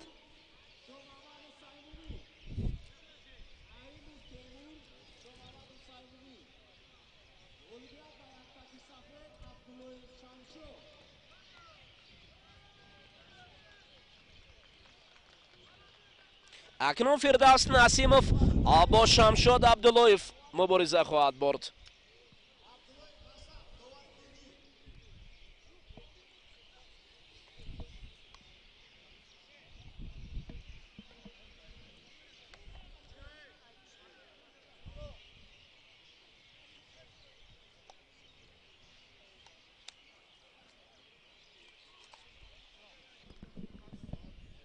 دوستان عزیز، اکنون نبرد پهلوانان در دوره های مقدماتی جنبست شد. پهلوانان بین هم رقابت کردند، بهترین ها به قسمت های نهایی راه یافتند. ما را همراه باشید.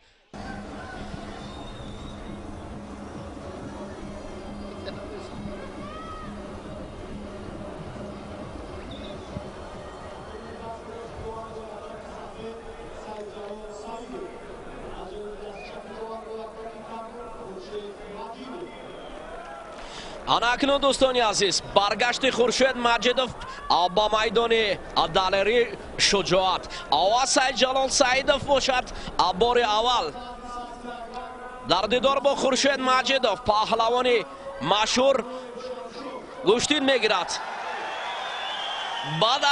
بعد از این رقابت هم دیدار بسیار هم جالب پرشدت شبکه ورزش در این عرفه جشن نوروز به خاطر بریدگی خاطر شما دوستان عزیز رقابت های جالب و جذاب را پیشنهاد میکند. فقط طریق تلویزیون ورزش این امکانیت زیبا برای شما پیشکش میگردد. سید جلال سعیدوف، خورشید مجیدوف. اکنون این دو پهلوانی که یکدیگر را خوب میدانند، سید جلال سعیدوف در اروپا مشق‌های دسته جمعی را گذرانیده است. خورشید مجیدوف وزن کم کرده است، وزن 100 کیلو. خیلی آرام سید جلال سمت دیگر، خورشید به سمت دیگر میگیرد. حالا سید جلال خوب داشته است و خورشید رها میکند دست و چنگال خود را. بعد از توقف 4 ساله خورشید دوباره به میدان میبراید. سید جلال باشد جبران از باخت‌های مسابقه های جدو اکنون میخواهد که دوباره برقرار شود و هنر خود را در نمود گوشتین ملی تاجیکی گوشتین گیری نشان دهد. حالا دست و چنگال یکدیگر داشتند. سید جلال راستا، خورشید باشد احتیاط کرونا هجوم میکند. بعضا حالت ها یکدیگر را داشتند. قدو дастони дарозро Сайҷалол Саидов дорад. ардоҳам самти якдигар. бубинед Хуршед хеле қавӣ доштааст, баъдан раҳо мекунад дасти Сайҷалолро.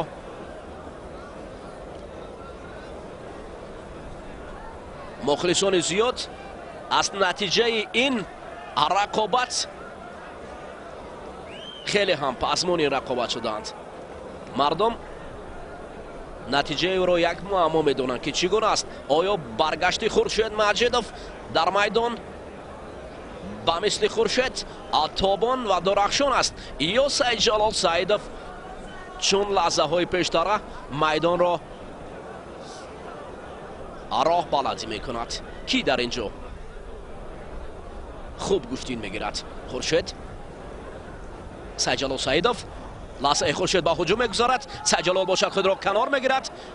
ин лаҳза довари марказ огоҳи аввалро барои Сайҷалол Саидов. ҳуҷумҳои беҷавоб аз ҷониби Хуршед Маҷидов. Мирзоев яке аз довароне ки бисёр ҳам сари китф. Хуршед ҳуҷум, бале, як навбати дигар, аммо қувва барои Хуршед басандагӣ намекунад. анакнун Сайҷалол дарк кард ки бо Хуршед самти дигар гӯштин гирифтан лозим аст. дубора дасту чанголи якдигарро ҷӯё ҳастанд. ҳоло бубинед акнун Сайҷалол Саидов аз болои сари Хуршед набард мебарад ва дар ин ҷо ҳолати бисёр ҳам пурэҳсос. Хуршед лаҳзаи замин мешинад. ҳоло дубора довар гиред садо баланд мекунад. як навбат Сайҷалол ҳам доштааст. Хуршед Маҷидов ҳам сари шона на баъд аз амри довар ҳаракат кардан қатъиан ман аст. ором, ҳама хуб аст. ҳоло акнун бубинед Сайҷалол Саидов ба самти Хуршед ҳуҷум кард. остини Хуршедро ҳам гирифтааст. ва камарбанд ҳам дайров кардааст. Хуршед бошад, ҳоло барои даст намедиҳад. медонад ки даст додан имконият аст. бале, ин навбат акнун Сайҷалолов имконияти хубтарро гирифтааст. Хуршед бошад аз канори як лаҳзаи хатарнок ва боз Хуршед дубора акнун Сайҷалолро аз маркази майдон мебарад. ором аст ҳама. ҳоло кор аз рӯи нақша пеш меравад. гӯштин гиред тарафдорони Сайҷалол Саидов садо баланд мекунанд. ҳоло акнун Сайҷалол дубора ҳамун усули пештараро ба кор мебарад. Хуршед ором аст ва ин ҷо як ҳолати бисёр ҳам хатарнок. бубинед навбати дигар ҳарду ҳам ҷо ҳастанд. боз дубора Сайҷалол аз минтақаи асосӣ берун меравад. Мирзоев довар ҳоло ором аст. акнун бубинед боз ҳолати пештара. бале, як ҳолати хеле ҳам хатарнок. дарҳол аз ҳам ҷудо мешаванд.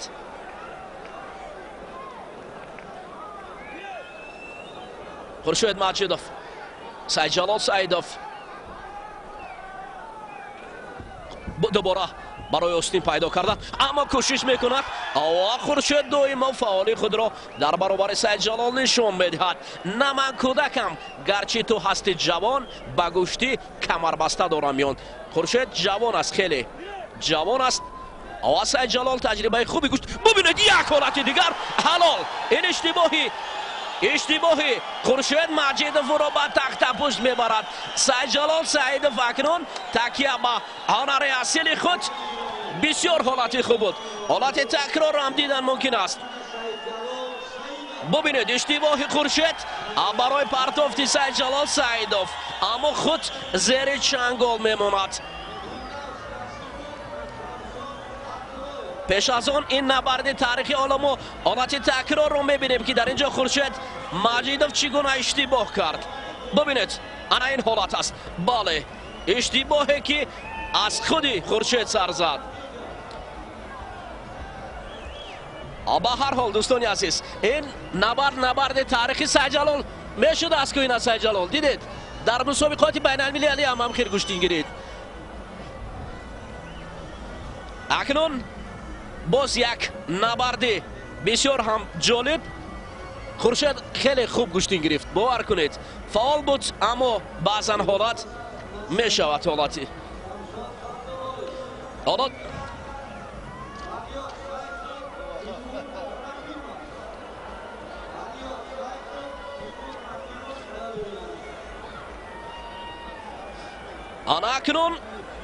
انا اکنون دوستانی عزیز حالا یک دیدار دیگر، دیدار پرجذاب و جالب است.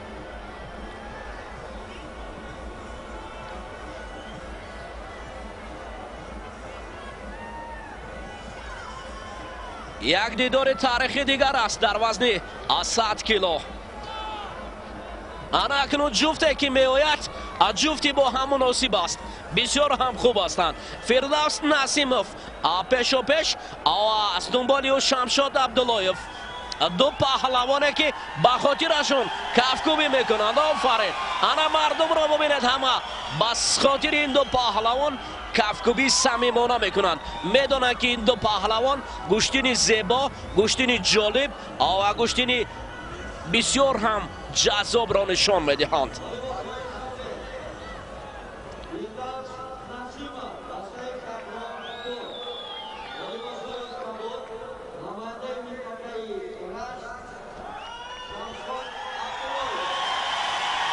حالا اکنون دوستانی عزیز نبرد پهلوانان جوان فردوس نسیموف و شمشاد عبداللهیف آغاز شد.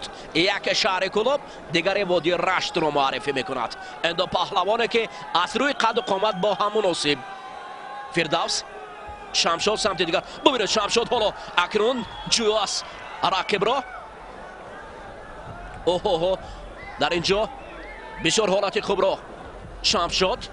فردوس حالا داور میگوید ایستید، آرامانه گوشتین خوب است.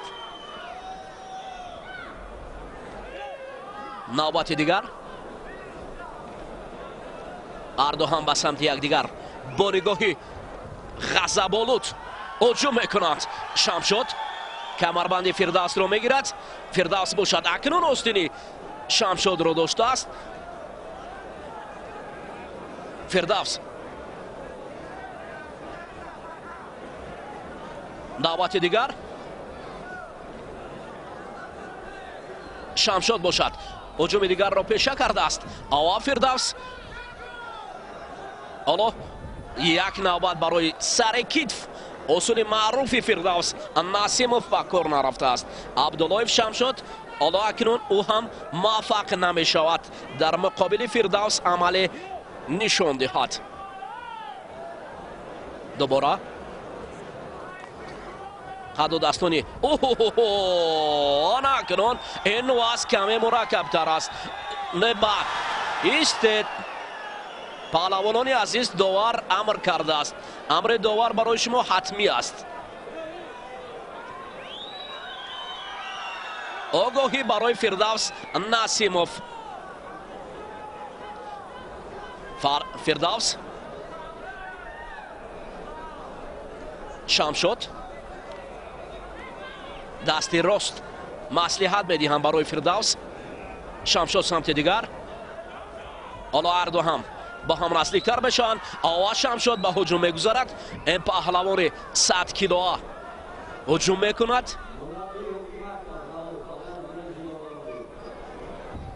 یک نوبت دیگر هر دو در زمین میشینند.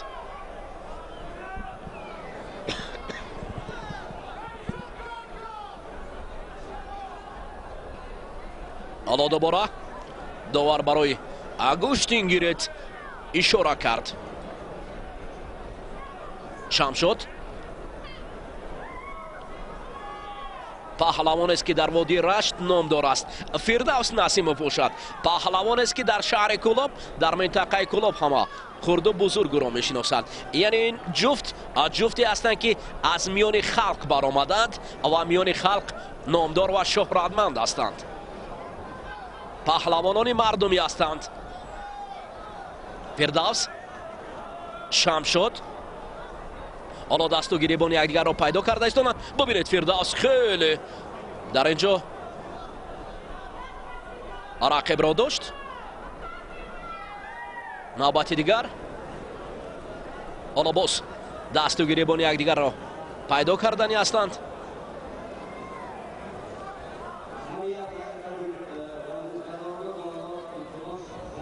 ببینید داخل حالتی بسیار هم خطرناک. باز نوبت دیگر برای افتادن، اما داور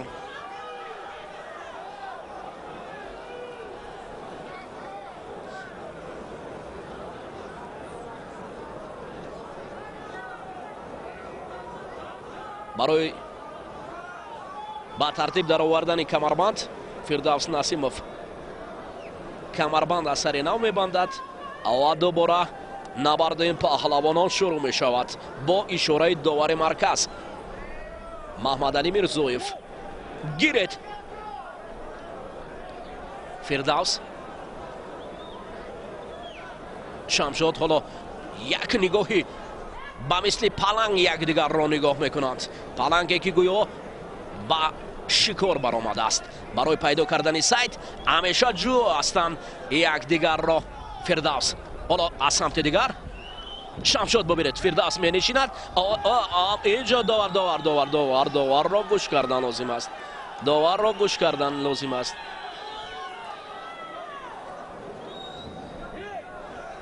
حالا گیرید اکنون صدا می شود.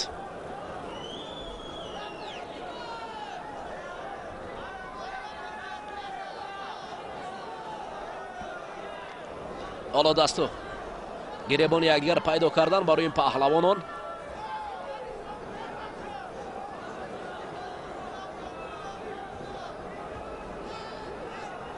حالا فردوس قسمت شمشاد صدا میکنند. اوه بسیار حالت خطرناک برای این پهلوانان.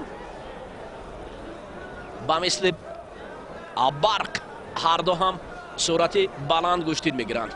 فردوس نسیمов تجربه است. انار شیرعلی بازارов استادش. ظریف نظریف را هم مشق داده است. اولین شاگردی اولا در نزد ظریف نظریف مشق کرده بود، بعدا با از منطقه اساسی میبراید. حالا آیت داوران به خلاصه باید که یکی را فعال و دیگری را کم فعال نشان دهند.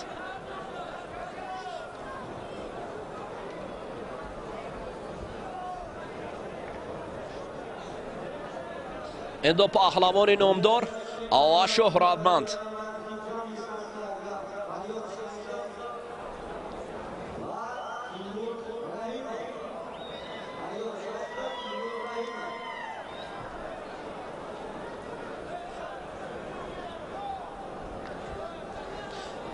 حالا داور مرکز شاید خلاصه خود را برای کم فعال بودن یکی از این پهلوانان برآورد، یا یکی گوید که گوشتین گیرید میگوید.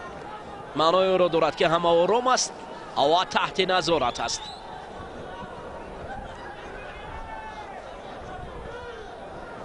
وقت سپری می شود.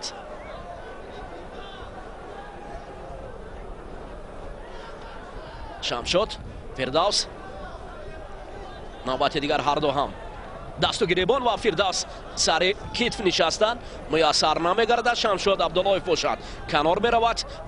حالا ببینید اکنون از روی قوه شمشاد هم استینی فردوس را مستحکم داشته، ولی اینجا یک حالتی خوبتر برای شمشاد آمده است و فردوس باشد در دفاع عالی است.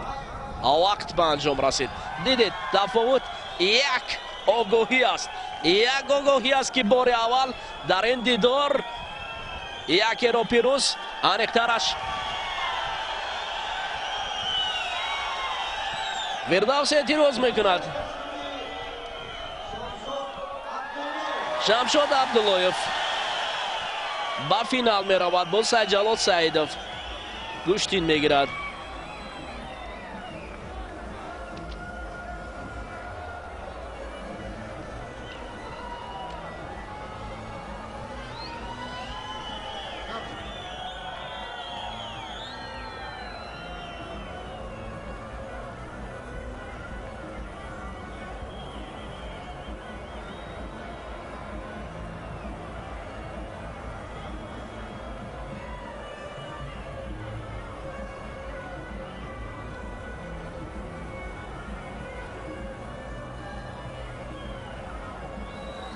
анакнун дӯстони азиз набарди паҳлавонон рафта рафта мавҷу авҷаш баланд мешавад.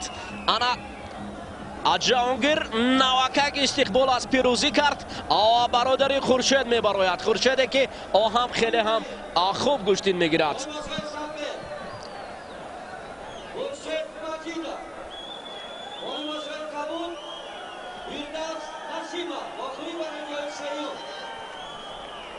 амуд собиқа ё набард барои ба даст овардани медали биринҷӣ байни ду паҳлавони шинохтаи ҷумҳурии тоҷикистон.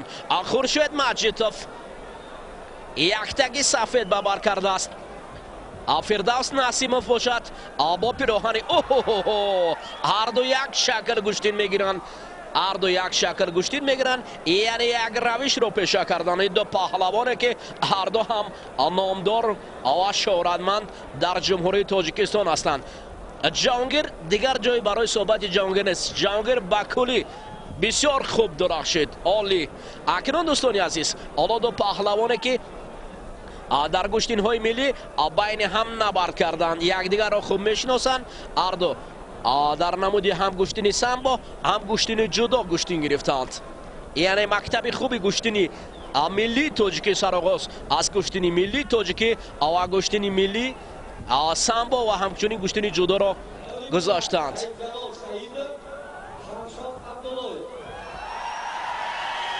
қисмати ниҳоии вазни 100 кило ҳам хеле ҷазоб ва ҷолиб хоҳад буд. хеле ҳам ҷазоб хоҳад гузашт. чунки дар қисмати финалӣ саидҷалол саидов бо шамшод абдуллоев ба навард мебарояд.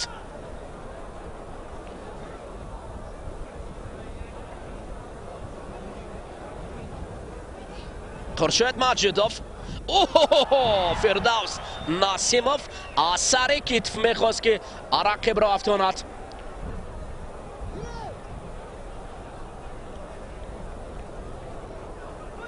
хуршед маҷидов ҳуҷум мекунад. фирдавс насимов бошад канор аст.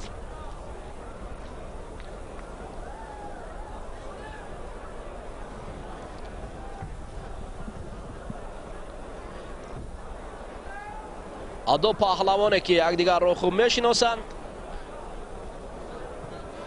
ва аз ҳунари якдигар бохабар ҳастанд.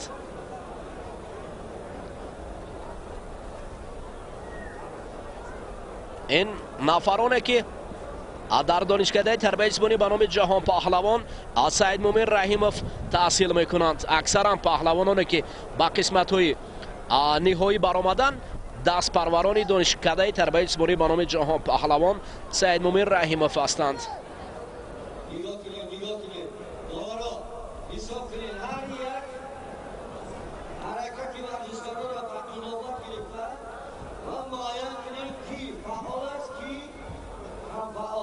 ҳоло фирдавс насимов, навбати дигар хуршед маҷидов дасту чанголи якдигарро мегиранд.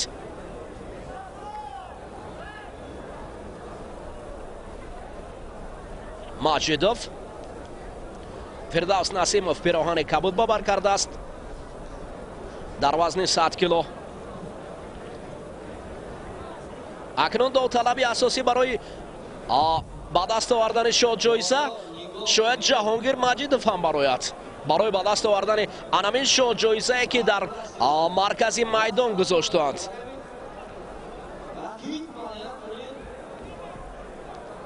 ҳоло фаъол ва камфаъолро бояд муайян созад. хуҷанҷидов хуршед маҷидовро огоҳӣ медиҳад. хуршед ҳам дар ҳайрат аст. ба кадом хотир? фирдавс насимов ҳоло акнун шояд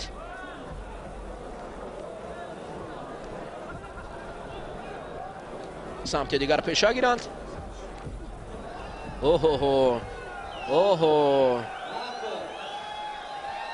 инҷо қоидавайронкунӣ аз ҷониби хуршед маҷидов. тамбе бо пой ба ҳар ҳол бояд дастро наканд.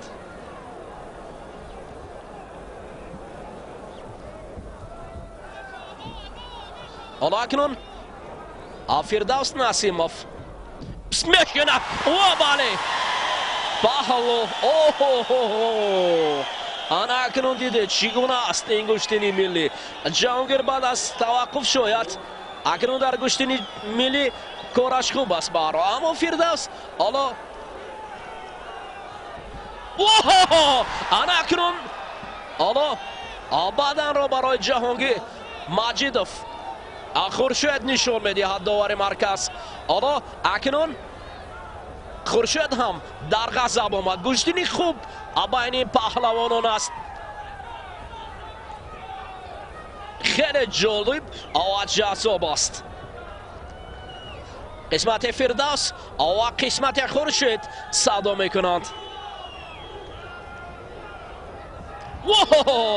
навбати дигар ҳам Фирдавс мехост ки нешинад ва болои сар гирад. хеле ҷолиб Фирдавс Насимов.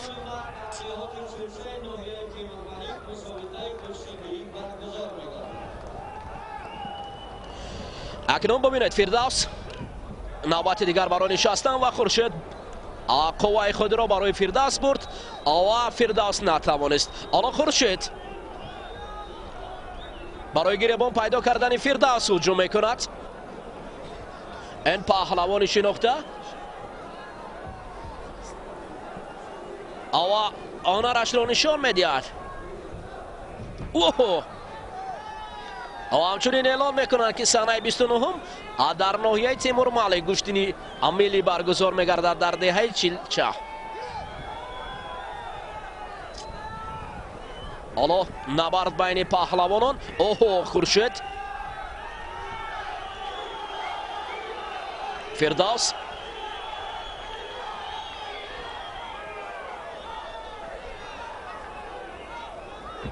бубинед Хуршед ҳоло нешаст. даме вақт ба анҷом мерасад. Фирдавс Насимов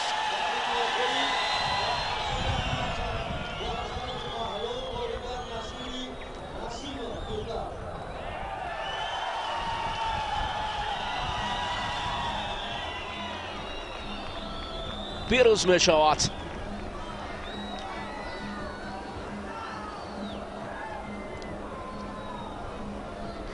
ҳолати такрор ҳам дидан мумкин аст ки Фирдавс чӣ гуна муваффақ шуд. ана ин ҳолати такрор аст. бубинед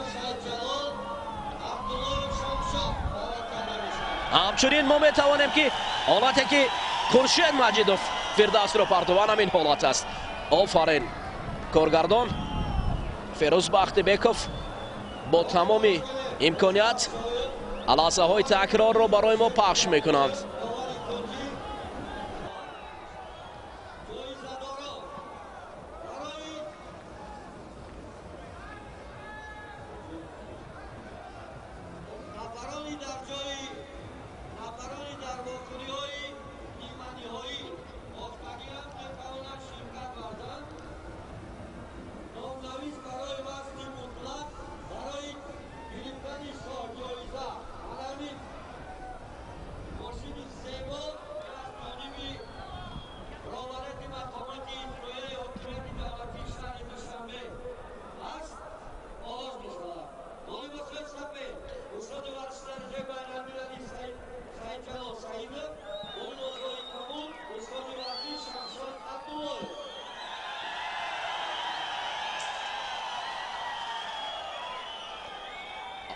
راقبان و هواداران گوشتنی ملی تاجیکی گوشتنگیری اکنون دو چهره تاجیک سعید جلال سعیدов و شمشاد عبداللهیف مبارزه میبرند.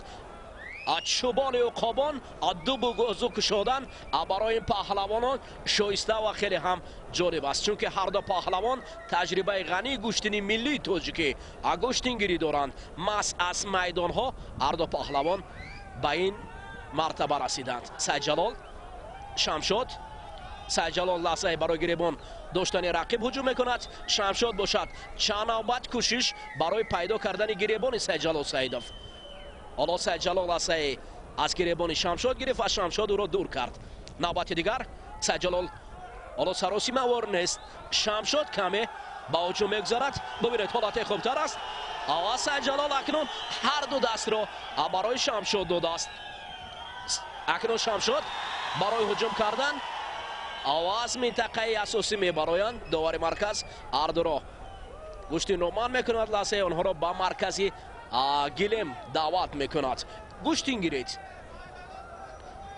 سعید جلال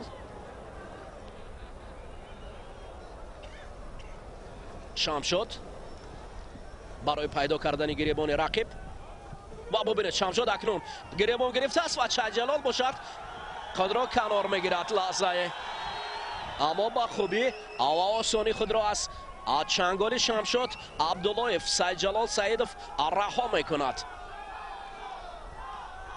نوبت دیگر سمت یکدیگر نظر میکنند گوه چنگال به گریبان میکنند مخلصان کنار میدان سعید جلال و قسمت شمشاد صدا میکنند.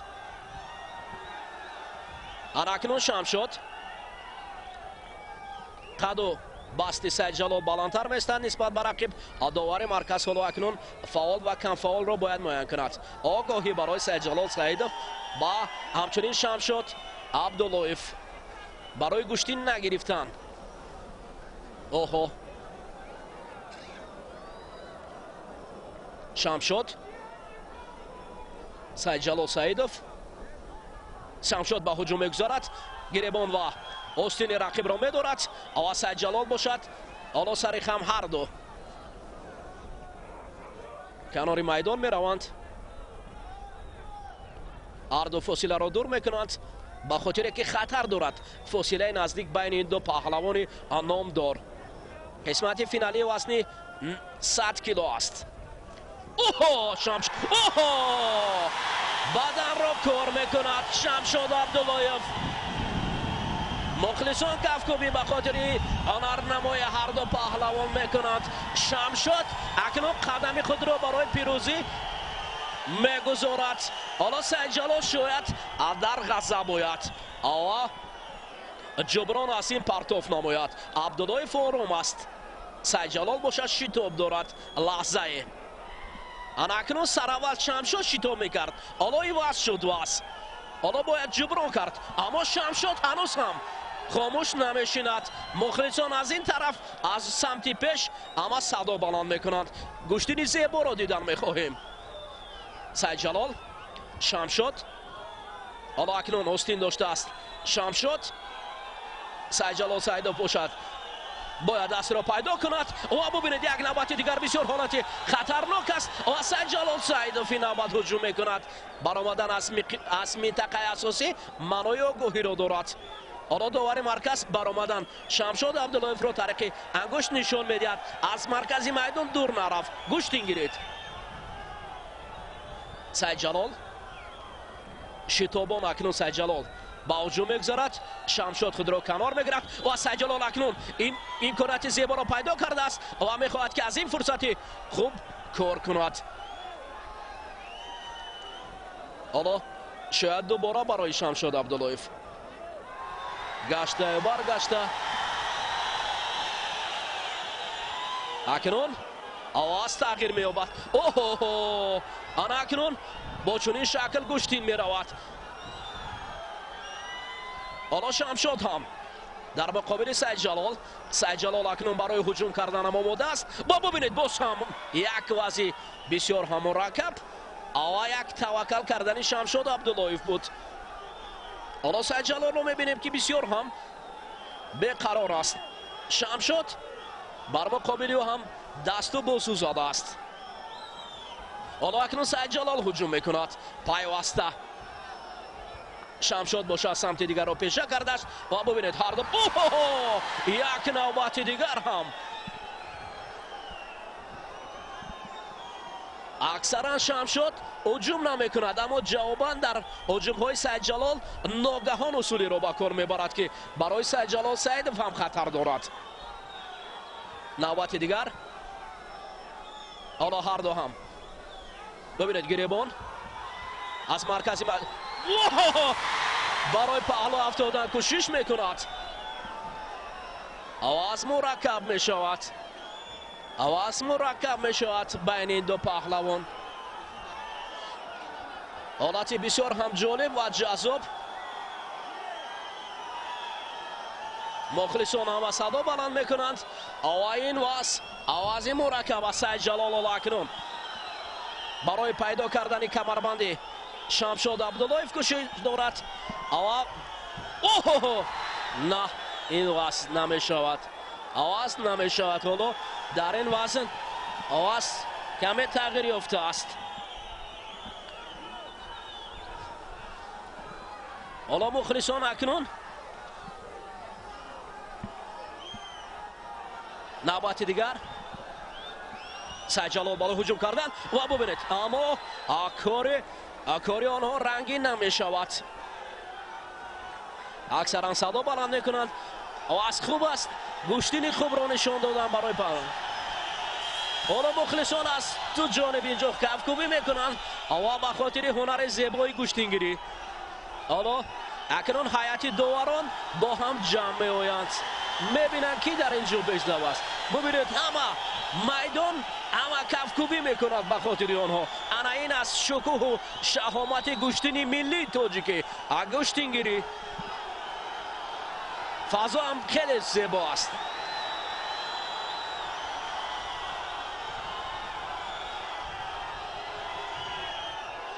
داوران کنار چرخ میزنند. داور مرکزی حالا نزد سر داور میرود. کار به سر داور افتاد. اوه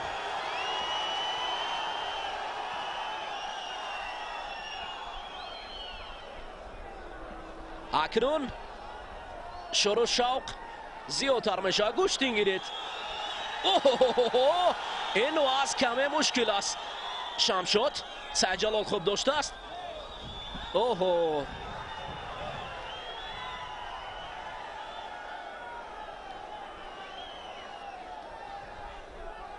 گوشتینگیری داور هم مراجعت میکند. ببینید حالا یک نوبت دیگر برای وقت به انجام میرسد. اکنون دوستان عزیز با یک بدن شمشاد عبداللهیف این قدر مخلصان زیاد با کفکوبی میکنند، شادی میکنند. انا این برادری از هر دو هم آغوش میکنند. آنها باز شاید با هم بخورند. باقی نیست. شمشاد عبداللهیف اکنون پیروز میشود. و مخلصان را ببینید چگونه صدا بلند میکنند به خاطر آنها. آفرین. انا این است از زیب و زینت گوشتینی ملی تاجیکی گوشتینگیری. پرچم تاجیکستان از سمت دیگر با حالت تکرار را میبینید. ببینید این افتش سعید جلال سعیدوف بود. بعدن رو برای شمشاد عبداللهیف نشان دادن. حالا آنها باز شاید بین هم مبارزه برند برای با دست آوردن شاه جایزه.